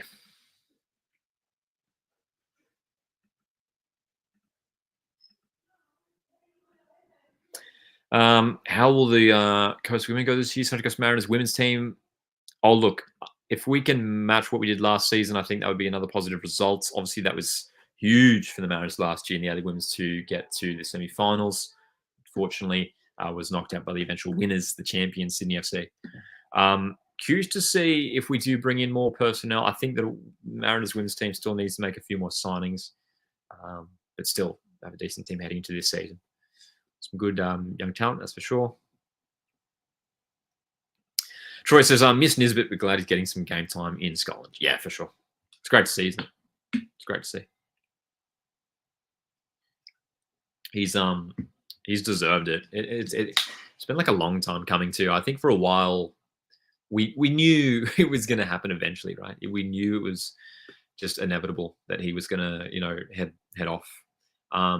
Ross County, I mean, it's good to see that he's getting game time over there. He's playing well, and hopefully that means he stays in Socceroos setup. I mean, that's the interesting thing as well for Popovich to see like which players he drops as well, because you can imagine there might be a few players after the Socceroos' most recent games. There might be a few players who drop out of the Socceroos squad. Even maybe some more experienced players. But Nisbet's, playing well, and Popovich is obviously aware of Nisbet and his abilities. He was coaching against Nisbet for the last couple of years. So hopefully Nisbet does stick around for the Socceroos. Alrighty. Second half just around the corner. My 10 play stream is just froze, so I'm going to get that back on track. Let me know if the second half kicks off. You can watch this game, for those that don't know, on 10 Play. You can watch it on 10 Bold as well, if you're watching on free-to-air. It's been great. All the Australia Cup games have been available to watch for free if you're in Australia, which has been good. That's right, Matthew. Yep, a couple new signings. Yep, Taylor Ray, Jessica Nash, both good signings. Great pickups indeed. Ethan asks, do you think Wellersol will be good this season? I'm curious about Wellersol. Yeah, he's a Brazilian forward. It plays generally in wide positions. Wellersol, by the looks of things, look, obviously didn't see the Jets glory game today. Wasn't being streamed, obviously. But by the looks of things from the lineup, he looked to be playing alongside Lockie Rose in sort of a number 10 position because they both had Taylor and Aquilina named in the wide positions. So for Wellersol, it'll be curious to see where exactly he does play. If it is sort of in a number 10 role, if it is as that striker, if it is, out in a wide position as well. You look at his record and it doesn't blow you away, that's for sure. It's not an overwhelming record in terms of the quality he brings, but this is a guy who could. There's been some players who have come to the A League that haven't necessarily had great record coming to the league, and they come and tear it up. So who knows? Wellsall might be that guy to come in, and he might be able to unlock his potential here in Australia. And we wish him all the best, of course. Here we go. Second half about to get underway. Michael Zappone currently interviewing Melbourne Victory legend Lee Broxham on the sidelines. What are our feelings heading into the second half? What are our expectations? Let me know. Will we see any substitutions at the break as well? I don't think we will. No real injury concerns from the first half. And I don't think there is much reason to change it. I think for Macarthur SC, look, we were talking about, let's have a look at their lineup again here, Macarthur SC, because we were talking a little bit about the Bulls in regards to that striker position. Jed Drew, that they have been rotating around for some of the game. Yaklish was playing up through the middle. Jed Drew was playing there for most of the half. You just wonder whether Piol might be the player to come on for Macarthur SC early on in the second half to provide a bit more of a focal point going forward. Piol's a tall player, an athletic player, and could provide something different going forward for the Bulls in that striker position. So that might be an area worth looking at for the Bulls as we enter the second half. Radio Jonesy, thanks for jumping in the chat, and says that, and every second word from Broxham is Lee Broxham, A-League legend, Melbourne Victory legend, won the Australia Cup with Victory a couple of times, of course. Melbourne Victory, Australia Cup winners for 2021, Macarthur, Australia Cup winners for 2022, and of course we should mention as well the winner of tonight's match not only will be lifting the Australia Cup, but will be qualifying for next season's Asian Champions League 2 competition. Of course, Sydney FC are featuring in the Asian Champions League 2 this year after they won the Australia Cup last time around. So, Macarthur SC, of course, they were in the competition last season as well. Macarthur SC, of course, back then, last season it was known as the AFC Cup. Macarthur SC were eventually knocked out by Central Coast Mariners. Is the game back for you guys? I'm still on an ad break here on 10 Play. Let me know if the game's back for you guys. Where could Momboa end up? That's a great question, Matthew. Here we go. The game's back now. It's about to get underway the second half here. Charles Momboa, he was at Macarthur for a few years and let go from the club, I believe, in this most recent transfer window. Second half is underway. Here we go. Charles Momboa. I think he's a great player. I think he was a bit hard done by not getting too much game time at Macarthur. He was on the books at Mariners. He was at the Mariners Academy, I believe, a few years ago. I'd love him at Mariners. I think he's a great, speedy little midfielder. And I'd love to see him get a run once again at an A-League team. Appreciate that, guys. Second half is back indeed. Of course, streaming here from YouTube, we might be slightly behind the broadcast that you're watching. Great to see you guys tuning in here. Second half is underway, indeed. Doesn't look like we have any changes.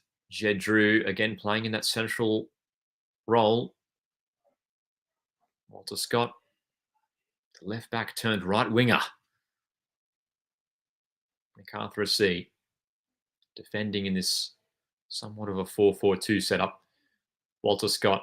Maybe the thought behind playing Walter Scott, more of a fullback, in that right midfield position, is that the fact that he can track the runs of Casey Boss. As you can see here, Melbourne Victory on the ball. In possession here, playing in a back three, and that long ball. Looking for Boss, goes out of play. Yeah, maybe that's the thought there. Scott playing more as a defensive winger, if you like, to track the runs of Casey Boss from left back. But yeah, when Victory are in possession, you can see how Gary, as we flick to Victory's setup here, Gary, Hamill, Miranda, dropping into that back three setup. Boss is the one that's getting really high up the pitch on the left-hand side as well. Spencer mentions that still haven't gotten used to Kisnorbo and Navy Blue.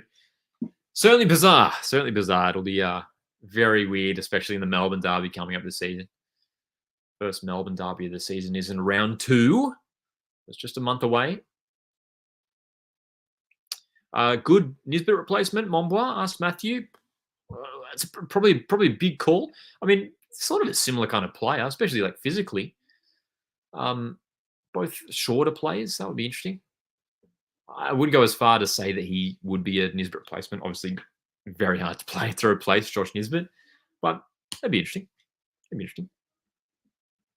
Troy mentions it's also possible that Fornaroli could be a super sub this season or a starter after the Australia Cup. Yeah, for sure. And I mean, what a player to bring off the bench if you're chasing a game, Bruno Fornaroli. Random Liverpool fan also mentions that it feels odd seeing Kisnorbo with us. Still remember when he was, it was less than 2 years ago, he was with City. That's right. One of, it's certainly going to add some spice to the Melbourne derby this year. Scott trying to send a ball infield, but Teague clears away from inside the box. Ooh, interesting one. Do you think Nick Daggers deserves a call-up? I think Nick D'Agostino, look, is obviously a fantastic striker when he's in form, and he was doing very well at Melbourne Victory a couple of years ago. I think he's probably a fair way down the pecking order, to be fair. But if you can build up some decent form at his club, let's try and stay injury-free, because that's the thing that I think has affected D'Agostino a little bit. He's been out with injury, hasn't he?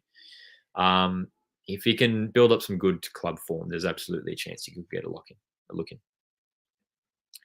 Radio Jonesy says Bruno still has plenty of class. Absolutely. And he showed that last year. How old is he now, Fornaroli? I don't know off the top of my head. He'd be mid-30s now, surely. Maybe 36, possibly. I mean, mid-30s, and he was still tearing it up in the A-League last year. Still got a lot to offer, I think, for Victory. 36. Thanks for that, Spencer. 36 this year, Bruno Fornaroli. Holman. Inside for Scots. Ooh, good return ball. Holman keeps it in. Jake Holman has been real central to things here for Macarthur when getting forward, the way that he's been linking up the play and getting his wide plays involved. Macarthur stringing together some nice passes. Jed Drew down the right. Good little burst of pace, but that's great defending. Look at that. Casey Boss, that was good strength.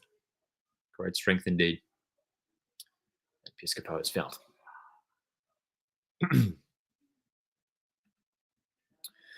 Liverpool fans says Macarthur have been very intense the second half. Yeah, great to see them playing, continuing sort of this positive mindset. They're certainly not backing down in this game. Again, I think the expectation was that Victory were going to dominate this game, but Macarthur have given themselves a great chance, hey? Ethan asks, how often will you stream when the season starts? Definitely be streaming for a lot of the major games as well. We're definitely going to be doing a live stream for the Sydney Derby round 1, which is in just a few weeks' time. Yeah, hoping to do the live watch-alongs at least on a weekly basis. That's going to be the go for now. Pick out a game of the week, which is generally the Saturday night games are the games to watch in the A-League. So, yeah, those will be the ones to keep an eye out for. We're definitely going to be doing a stream for the first couple of weeks. Definitely the Sydney and Melbourne derbies in the first couple of weeks. That's for sure.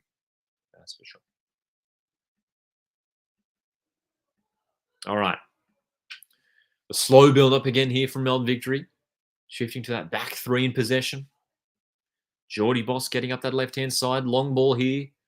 Valupale on the right. He's providing the width on that right wing. He's been so good in this Australia Cup run. Nishan Valupale scored 5 goals in this run that has taken Melbourne Victory to the final. Yes, definitely keen to do some FC 25 videos. Keep an eye in the coming weeks. Love to suggest mixed Aussies Kiwi United in the Premier League. That'd be fun. That'd be interesting. Surely some penalties tonight, says Spencer as well. Troy, in regards to career, some more career mode related stuff, says I'm doing a Mariners career mode. Signed Burke Gilroy at left back. Brought Amini back to the club. I gave him the old number 2022 again. There's victory. Miranda, close in that corner. 22 again, and signed Jordan Holmes for goalkeeper first choice. Nice, decent options there. Decent signings indeed. Amini, that's a fun one. Nearly indeed, Marcus. Roderick Miranda from that corner. Not too far away. And Melbourne Victory have certainly been creating the better chances. They look like the more likely to score, that's for sure. What's your thoughts on having an A-League team here in Tasmania? I'd love to see it. I think a lot of people would love to see it. It feels like a good sort of next expansion location. I think the one thing that maybe is a concern for Tasmania, they have played a bunch of A-League games down there over the years. Western United have been there a number of times over the last few years. No rectangular stadiums, at least in terms of playing professional A-League games at.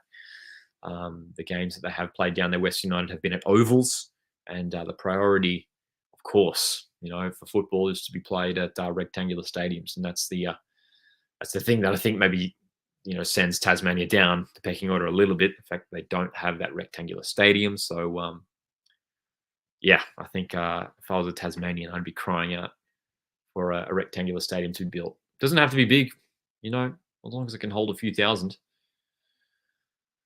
That's the key. Spencer says Tassie and Canberra next in the A-League. Yeah, I'd agree with that. And I'd agree with Marcus as well. Another Queensland team too. I think Queensland is probably maybe just ahead of Tasmania for me. I think considering the population, that Queensland have, the number of, big population, what's the word I'm looking for?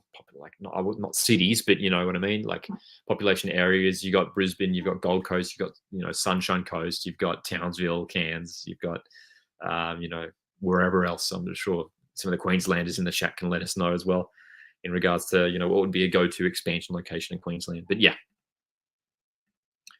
Charlie asks, when was the last time an Australia Cup went to pens? As in the final?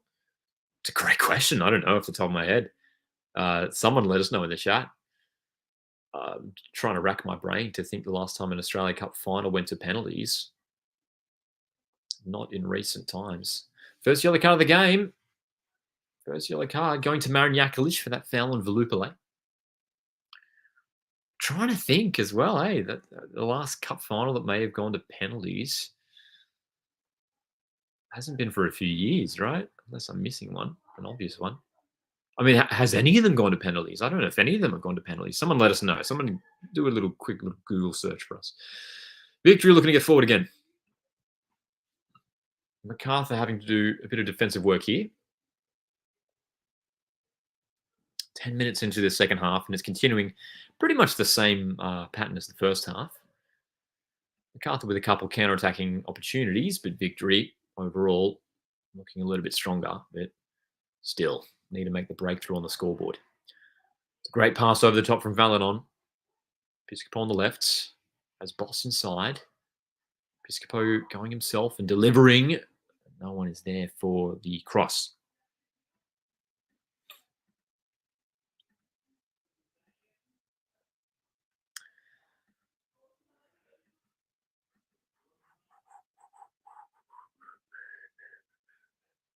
Oh, Victory. Almost in again.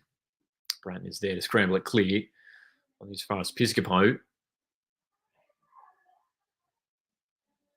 Macarthur can break forward here. Spencer says, I've double booked for Tilly's at Suncorp and the Gold Coast. Any suggestions for an excuse to get out of work so I can get to the game? Can't help you there, unfortunately, Spencer. Obviously, great to see the Tillies playing games at Queensland once again.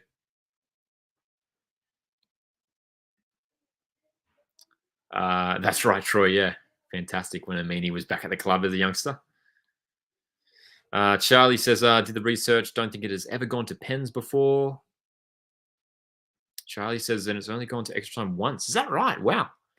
This, of course, is the 10th Australia Cup final. Never, only gone to extra time once. That's a surprise.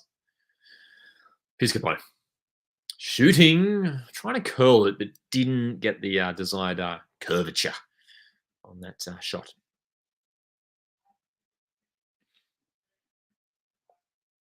How do you comment from live streams on a mobile phone? I believe you can still comment from a phone. It should be there if you're watching on YouTube. There should be a little live chat section. It's one of the fun things about these live streams. We're looking to create a fun community of like-minded football fans here, passionate about Australian football. And in behind is Jed Drew. The flag is down. Jed Drew in behind, crossing it for Yakalish, who scores. It's 1-0. Oh my gosh, dude, the counter attack there. That was lethal from Macarthur, and they've scored 1-0. Yakalish with the breakthrough. What a goal. The ball over the top. I mean, question marks in regards to the offside, but of course, no VAR. 1-0.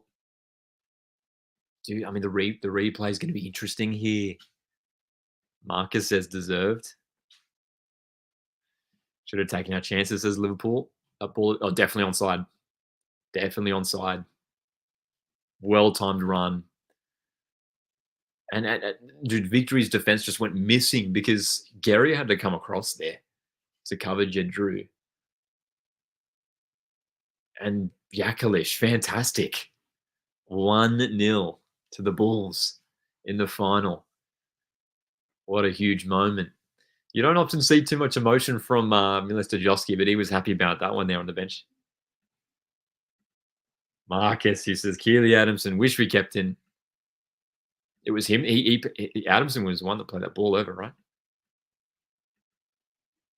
He played that ball over. Spencer, talking about Keely Adamson, of course, at right back. Doing some insane long balls tonight. Bloody hats off to him indeed. Wow, dude. Macarthur SC made the breakthrough in the final. Marin Yakalish with another goal for the Bulls. That was their first shot on target too, according to the broadcast. Victory already with 4 shots on target. Kurto has saved all of them. And Marin Yakalish with the first shot on target, and Jack Duncan couldn't keep that one out.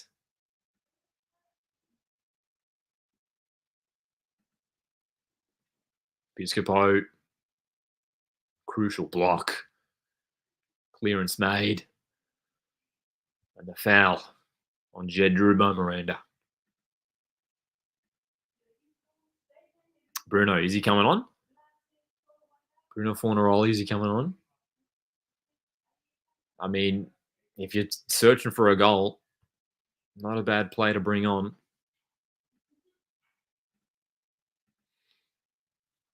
And as we tick past the hour mark, Melbourne Victory have work to do. A little bit of blood coming from the mouth of Roddick Miranda here. Yep, you're right. Bruno Fornaroli's coming on. Jing Reese as well. This is a bold move.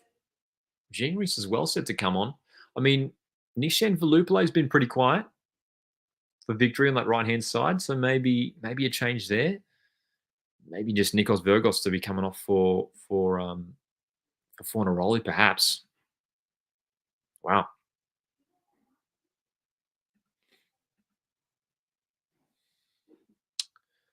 So the Bulls lead an hour into the final. Marin Yakalish with the breakthrough. Great goal from the Bulls.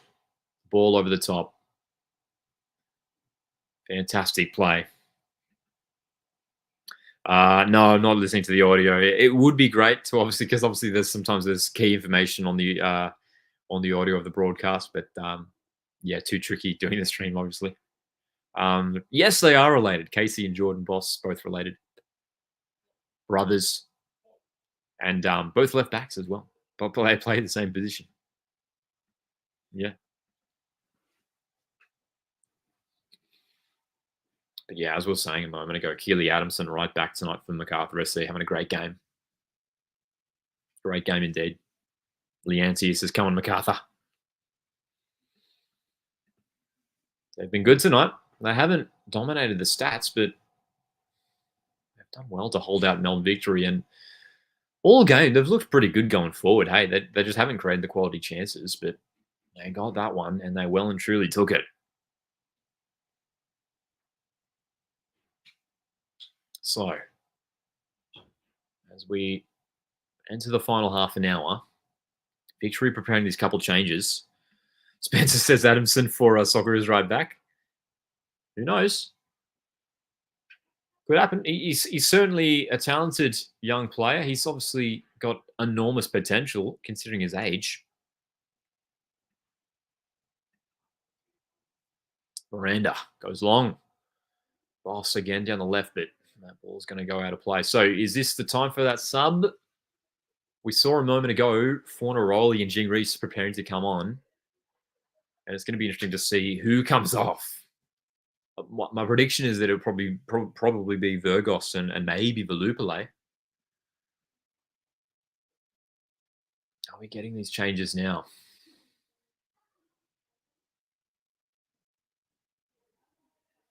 There's going to be a stoppage in play here. Philip Curto is being tended to. Marcus says bringing on Fabio changed the game last year. Fornaroli or Reese will do the same. Yes, we remember that from last year's final. Hey, Fabio Gomez coming on in the second half, and fantastic. The impact that he made, scored a brace off the bench, didn't he? Fantastic. So Philip Curto just having his socks clipped a little bit there. Some holes cut in the back of the socks. Maybe just relieving some pressure on the calves. Why do they cut the socks? Asked Radio Jonesy. I don't know to be sure. I don't know for sure why they do it. I remember reading somewhere that it's got something to do with like relieving some of the pressure on the legs there. If anyone knows, if there's any footballers that can give us more insight in terms of what the actual thinking is behind the trimming of the socks. Tightness of blood. Potentially, maybe they're a little bit restricting. AK Film says to relieve pressure. There we go. Interesting. We don't usually see that mid-game. Philip Curto, an hour into this game, must have been feeling something. And luckily, the physio had some clippers there. Jake Holman picks up another yellow card for Macarthur. Zinedine Machash isn't happy with the treatment. Definitely, dude, painful one too. I mean, the heel coming down hard onto the top of the boot of Zinedine Machash. Easy yellow indeed, Troy.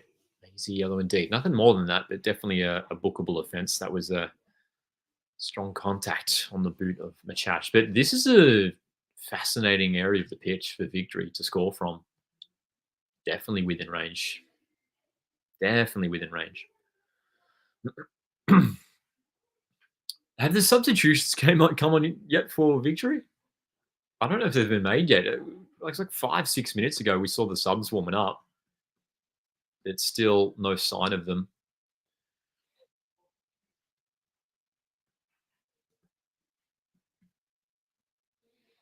Victory fans packed into the stadium. Of course, not all the stadium opened up. Piscopo's free kick did sail well over the bar. Renato Piscopo, he's been good tonight. He's been decent. He had a couple opportunities in the first half, but Victory making those changes now. Virgos coming off for Fornaroli, and it is Piscopo. That free kick was his final involvement. Renato Piscopo coming off here for Melbourne Victory. Jing Reese will play on that left-hand side. So Bruno Fornaroli, great player to bring on if you're searching a goal. Nikos Virgos hasn't really been in the game too much tonight. And Jing Reese, a player who played predominantly as a striker at Central Coast Mariners last year, now playing on the left-hand side. Bruno time indeed, Troy. Spencer says, can't wait for Langdorak's return in January. Yeah, huge one for Victory. That'll be certainly strengthen them at the back. Indeed. So we've got our first changes of the game. Macarthur yet to make a sub yet after 67 minutes as Vuitza sends one forward for Drew to chase. Victory, I mean, they're looking a little bit open at the back at times, aren't they, Melbourne Victory? I mean, they are sort of dropping into a back three when they have the ball, but it's leaving some serious gaps at the back. That'll be a free kick. Nope, throw in fact. So Victory building here. Some crucial moments coming up. Macarthur, we talked about it pre-game, didn't we? In the predictions video that we did during the week. The impressive thing to note from the last couple of games is there's a couple of clean sheets they'd kept in both the quarterfinal, semi-final, winning 1-0 on both of those occasions. And will it be another 1-0 victory here for them? I believe Arzani's now number 7. He was 19 last year for Victory. I believe he's now number 7. And Reese now wearing the 19 at Victory. Did Mariners release a Champions Edition jersey for the past championship? I'm not sure. Actually. I have the Champions edition of the 2023 Grand Final win. That's one that I like wearing a lot, but I'm not sure if they released one from the most recent one.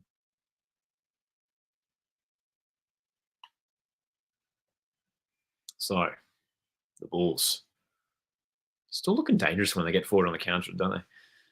But Victory with more threat going forward now. Miranda, left wing, trying to create for his side. Teague in support. So Fornaroli on the field, Jing Reese there to provide a bit more of a spark going forwards. But look at the way Macarthur is set up in defense, man. They're staying so solid at the back. That back four being covered by those two defensive midfielders, Bratton and Rose, not allowing the spaces to open up. Over the top, Reese has to take that one wide. Terraces look good tonight for Spencer. Yeah. Pretty much full behind the goal there. Melbourne Victory's active support. Victory. You can see they're really starting to squeeze Macarthur back now. The ball's under pressure. The Lupulay shot blocked indeed and cleared away by Holman. They're going to need to attack with a bit more pace now, aren't they? They're going to need a bit more, I don't know, a bit more, just to be a bit more direct here, Melbourne Victory. They've knocked it around quite a lot. Trying to play around the balls, but if they can get it, try and get it to the feet of Bruno Fornaroli. I mean, I think that'll be the way to go. Bruno, if he gets the ball to his feet, his ability to turn around defenders, to take them on, is fantastic. Short stoppage in the game here for treatment on Jake Holman. So for the Bulls here, as we see their lineup, a couple of players on the bench that they could bring on in this second half. Some defensive options in Jones, Demevsky, and Nicolau. Vojtovic, Bosniak, and Piol as well. Some youthful options off the bench. You wonder whether we'll see any of these guys introduced soon as the legs start to tire for both teams. Macarthur do generally like to bring on Ollie Jones if they're defending a lead. They did it in the semi-final last week. Ollie Jones, young centre-back. Victor would love to bring on some of those legends. Borussia Milligan, Thompson. Corner here for Victory. In front of their active support. Can they make the breakthrough here? Teague. With the in swing up. Yeah, man. Look at that support. One of the biggest fan bases in Australia. Teague's corner's good, but Kurto's there with a punch. Josh Hamill, in fact, who swings it in. And Macarthur are doing well just to get themselves on the end of these deliveries. The defensive headers have been good in this game. Keely Adamson with a good run up the right-hand side as well.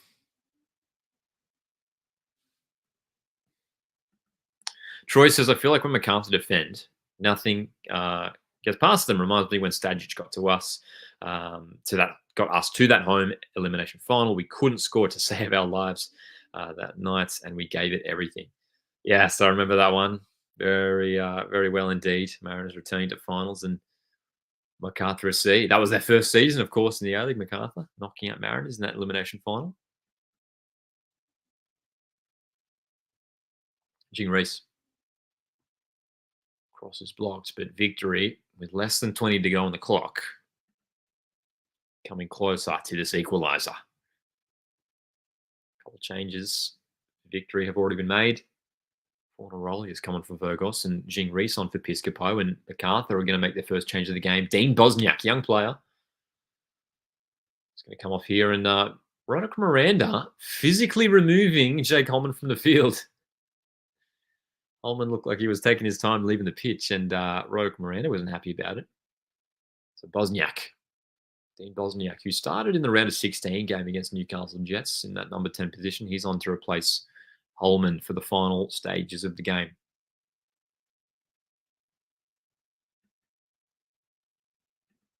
Appreciate you guys tuning in for this live watch along. We've been doing live watch alongs throughout the whole Australia Cup tournament this year, the final rounds. We did our first one a couple months ago now for that playoff game when we watched, who was it? Perth Glory, Brisbane Roar, wasn't it? A couple of months ago. Miranda, Victory, again with the build-up play. You can see that they're back 3 Victory, well into the opposition territory. They are pinning Macarthur back. Can they make the breakthrough? This is really reminiscent of some of the more recent games for the Bulls. They were doing lots of defending, especially against Oakley Cannons in the quarterfinal. And they had to keep out South Melbourne at the end of the game in the semi-final last week. Troy mentions another underrated player is Roderick Miranda. He was playing with Wolves in the Prem before joining. Former Wolverhampton Wanderers defender, Roderick Miranda. Captain of Melbourne Victory, one of the top defenders in the A-League, got to say. Space for Boss on the left. Cross is decent, but there is Liam Rose to clear. And Jedru will send it long for Yakalish to chase, but Guerrier will get to that one first.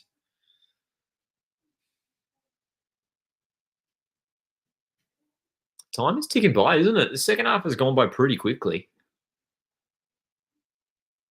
Fornaroli, yet to see him on the ball for Melbourne Victory.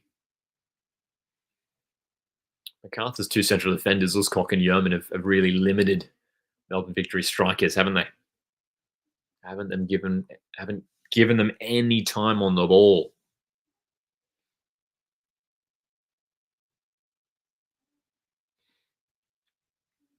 Macarthur in possession, taking no time getting forward as well. This will be the way of things for the Bulls, I think, for the remainder of this game. If the scoreline stays this way, they'll slow the game down. They're knocking the ball around the back now, the Bulls. This is pretty incredible, and this would be a big one for them. Obviously, they were probably favourites. Well, I think they certainly were favourites heading into the last Australia Cup final that they were in 2022. They ended up coming through to win that one. Not necessarily favourites to win this one, but 14 shots for Victory, 6 for Macarthur. But for the Bulls, this has just been so impressive. They're defending so well, staying so organised. Just their one shot on target for the evening has resulted in the only goal of the game. If they could win the Australia Cup here, this would be one of the biggest achievements in their short history. Jing Reese on the left, though, for Victory. Has to go back for Boss, who swings it in, but no one's there.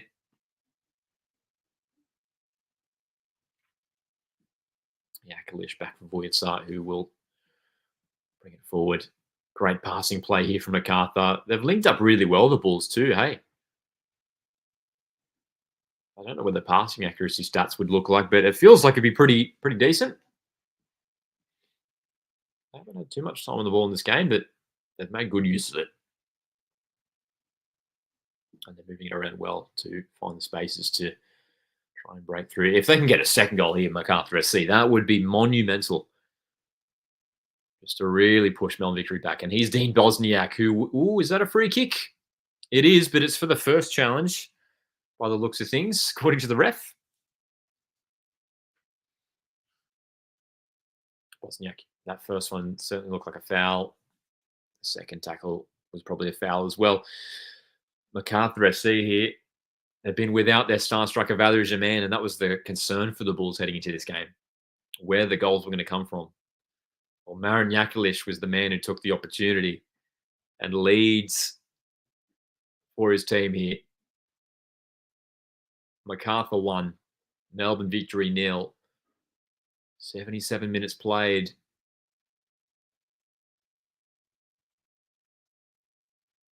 As the Bulls go backwards from that free kick opportunity. Melbourne Victory. What have they got here? This is a test for them. There's a lot of expectation on Victory here this season. They've got a strong playing squad. And in a crucial game here, well, of course, the last final they played in the A-League Grand Final at the end of last season, losing to Central Coast Mariners. Are they set to lose another final here? Teague driving forward. Valuplay on the right has been relatively quiet this game. We haven't seen him too much. Oh, he's taken off it. That's got to be a foul. I mean, Valuplay's been wiped out. He's not happy. No foul given. Referee reckons the two players just ran into each other there.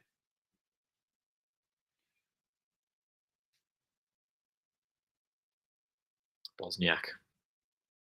He's brought off it as well. There's plays falling to the floor everywhere. No free kicks being awarded. This game being allowed to flow pretty well.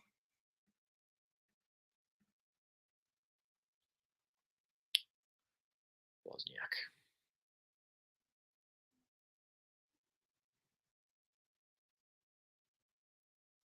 Dean Bosniak really heavily involved since he's come off the bench. A lot of the ball finding the young man's feet. Liverpool fan mentions that the ref has barely pulled his whistle out of his pocket tonight. He's let a few things go, eh? Certainly. And this is starting to get nervy here. And this is an interesting one for Melbourne Victory. Zinedine Machash is going to come off here. And we saw this, I think it was the semi-final last week. We saw Machash come off as well, hey, when Victory were chasing the game. Zinedine Machash, one of their star players, Melbourne Victory, coming off. And young Jordan Hoey is coming on. Number 35. Huge opportunity here in an Australia Cup final. And this is the change that we were expecting to see in this half. Piol will come on for Macarthur SC, replacing Jed Drew, the striker who we expected to make some sort of an impact in this game. And he is coming on.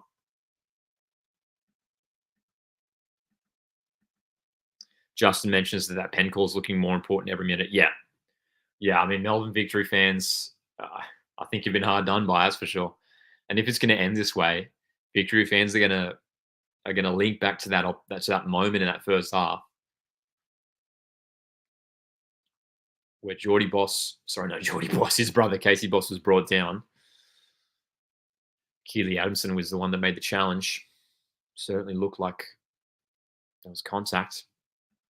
Tan Lee, good to see you here. Welcome.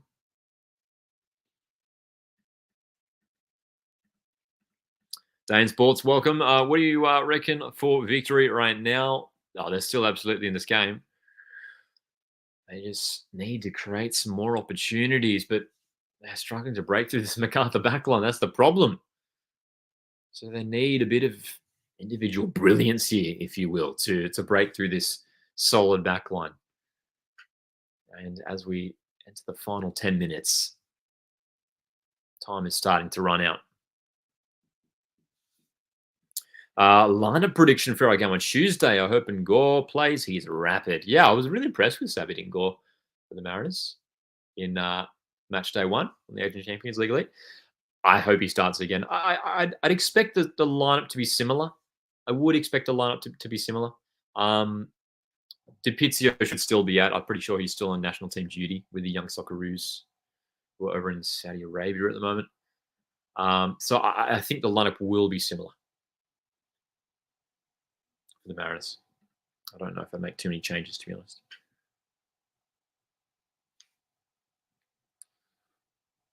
Okay, Melbourne victory. Again, you can see Macarthur really sitting back here, allowing victory on the ball, allowing them possession. Don't be surprised if Macarthur's final substitution is Ollie Jones coming on for an attacking player. Charlie mentions that I can't see this ending in 90. To be honest, I just think their pressure is going to ensure a goal for victory. Yeah, I mean, with their home fans backing them to the end, can they do it? We think back to one of Melbourne Victory's crucial games at the end of last season, that elimination final against Melbourne City, that Melbourne Derby elimination final, where Melbourne Victory came back late to win it in the end on penalties. Attendance has been announced on the broadcast, 13,289. Not the biggest attendance, not the number that we would have hoped for.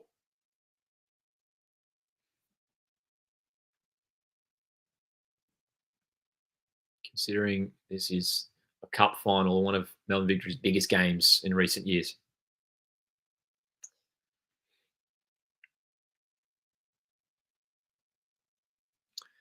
Fireball mentions that 13K for 1 week notice is decent.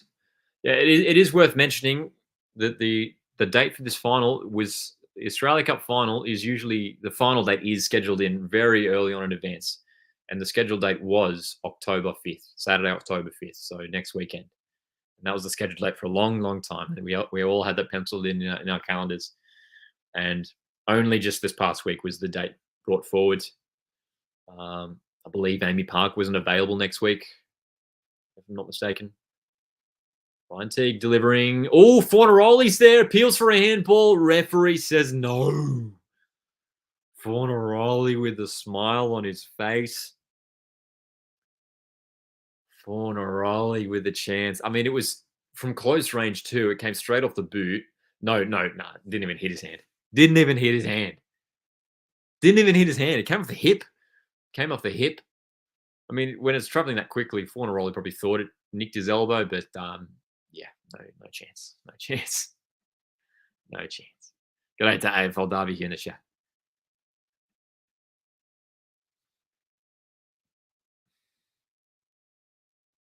"84 minutes played in this final, man. Macarthur lead 1-0.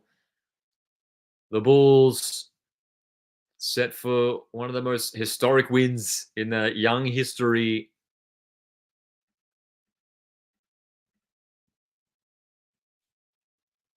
Radio Jonesy says it's not the best time for a final, should be weeks into the season.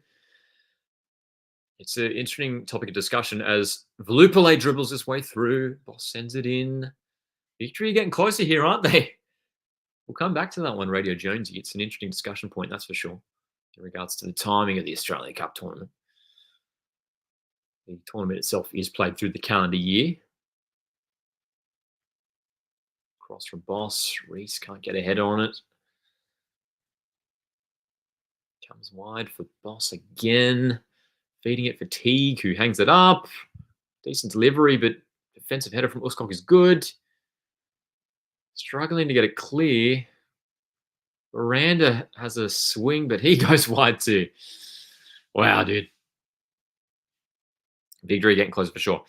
Yeah, it's a tricky one. I would love to see, I think a lot of us would like to see the Australia Cup played, during the A-League season. It sort of acts as a bit of a pre-season tournament for A-League teams, to be fair. But it's just tricky because you've got all the NPL teams, all of the non-A-League teams who play their seasons through, the calendar year, right? Through winter in Australia, obviously. So if it was played through summer, you've got all these non-A-League teams who are just, not training, not playing at the moment. So it's one of the tricky things with the A-League and the rest of sort of the football pyramid being out of sync. But it's one of these problems where it's like, what can you do? I don't think we'll see the A-League shift to, a winter time frame for a long, long time. So it's the reality for now, unfortunately. Becoming a very nervy match, says random Liverpool fan. Certainly from a Melbourne victory point of view, that's for sure. Well, probably for Macarthur FC fans too. I mean, they're holding on to this 1-0 lead, but victory. They want to return to Asian football. The winner of this game goes through to the Asian Champions League 2. Possession stats for the second half, 73% for victory. Macarthur have done a lot of defending in the second period. Dean Bosniak does well to hold on to possession. And the Bulls look to control it once again. 12-1 mentions Velupale is such an exciting player. Looks like a future Socceroo. If he keeps up this good form, has a good A-League season, he's in with a shout, especially if Tony Popovich is in charge. Here we go. Not too far away until we tick into injury time here at the end of this match.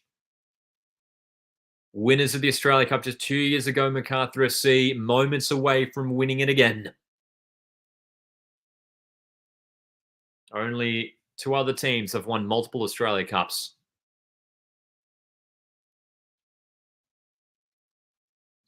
No, sorry, 3. Melbourne Victory have won it a couple of times. Adelaide United have won it 3 times. Sydney FC have won it at least once, right? Well, they won it last year. Sydney FC won it before, haven't they? But that would be a huge achievement for this young club, wouldn't it? Huge achievement. Pichu, wasn't a handball. Couldn't see it at the stadium. Tuning in from the stadium, Pichu. Hope you're enjoying the game, the atmosphere. Definitely wasn't a handball. Definitely was not. Thanks for that, Marcus. Thanks for checking for me. 2017 and 2023 last year. Hey, there you go. So it would be the 4th club to win multiple Australia Cups. Hey, Adelaide have won it 3 times, Victory twice, Sydney twice, and Macarthur FC moments away from winning the 2nd Australia Cup. AFL Derby says I'll probably go for Perth Glory because my footy team is in WA. Are they a good team? Perth Glory, well, they've got a rich history, but they have struggled in the last few years. A couple of wooden spoons in the last couple of years. But there's a lot of excitement around them this season. Made a lot of signings for this new A-League campaign. Krasdog says Bull's going to park the bus for the win. I mean, to be fair, it is what they do. They do tend to sit back quite a lot when they have the win. They've done it the last couple of rounds now. And it worked for them, to be fair. Boss swings it in towards Reese. Can't get any meaningful contact on it. I mean, I guarantee you Ollie Jones is going to come into the field. I mean, they've done it last couple of weeks. They did it quite a lot last season as well. If they're defending a lead, Ollie Jones, just get that other centre back on. Just hold on to the lead. Go to a back 5 here, Macarthur. Krasdog says Bull's going a full Jose Mourinho.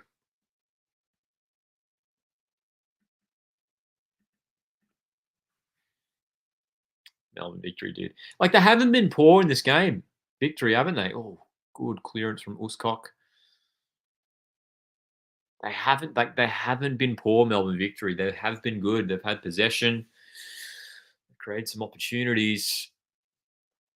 Can they make the breakthrough here? Victory.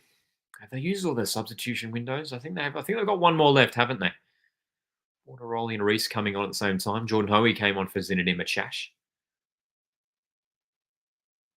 And Macarthur FC as we enter 5 minutes of injury time. Looking to hold on here. Melbourne Victory. High hopes for this season. They've had a great Australia Cup run. And in front of their home fans.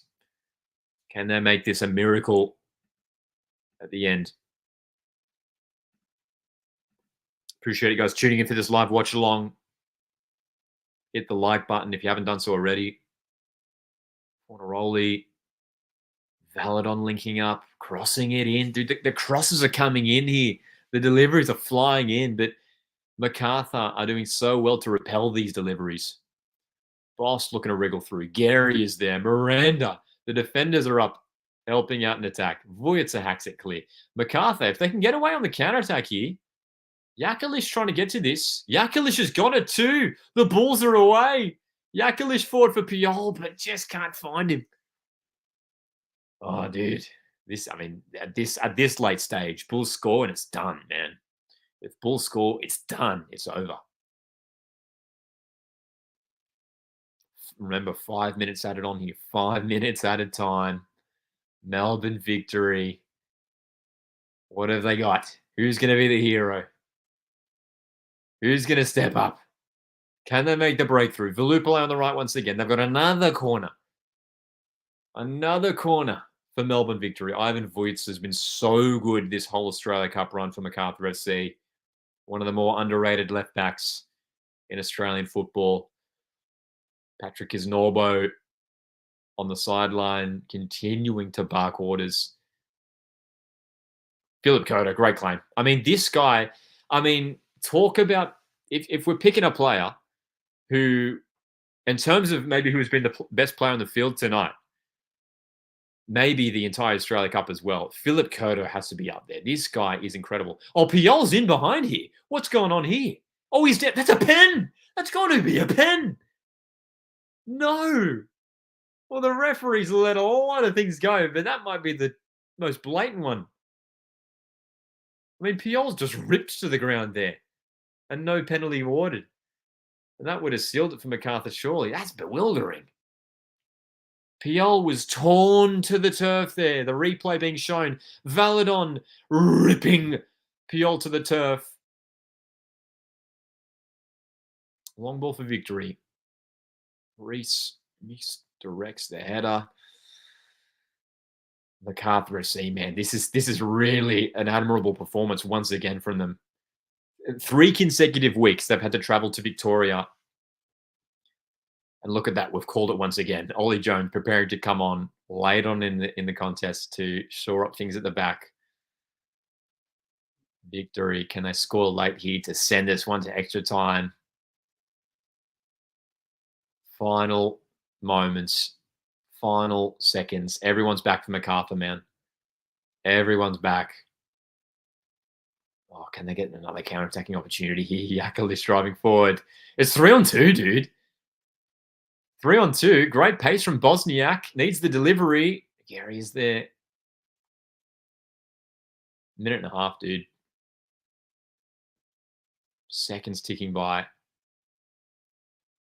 The Bulls have been so strong in the challenges as well, too, haven't they?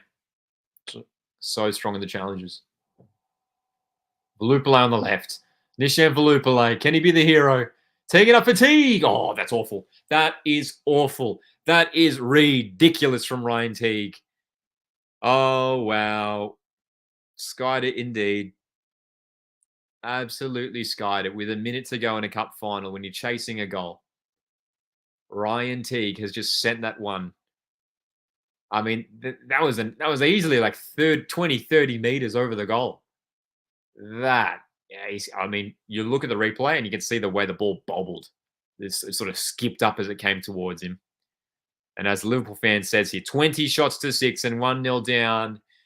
Ollie Jones is on indeed for the final moments. What a historic night for this team, man. Macarthur FC, against all odds, digging deep. This is pretty incredible, isn't it? I mean, this team who are still so young, so fresh, so new. Mile Stojovski leading them to the Australia Cup. Their second Australia Cup in their history. What a result. What an evening for Macarthur FC.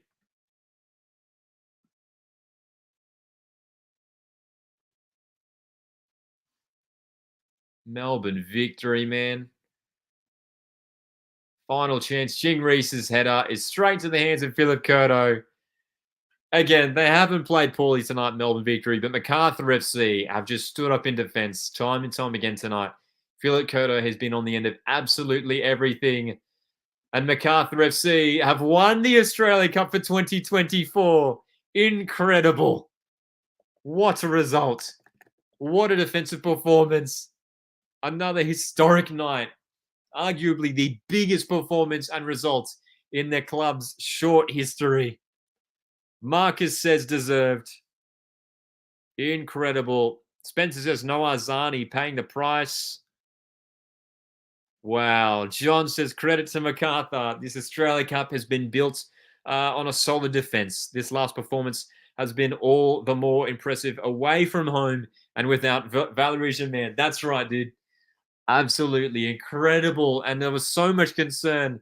This Bulls lineup, man, they were missing Valerie Germain. That was the concern heading into this game. But this team has stepped up and defensively. Well, wow. I mean, just another incredible defense performance. 3 consecutive clean sheets, all against Victorian sides. And they've done it against Melbourne Victory here. Incredible. Incredible, dude. Wow.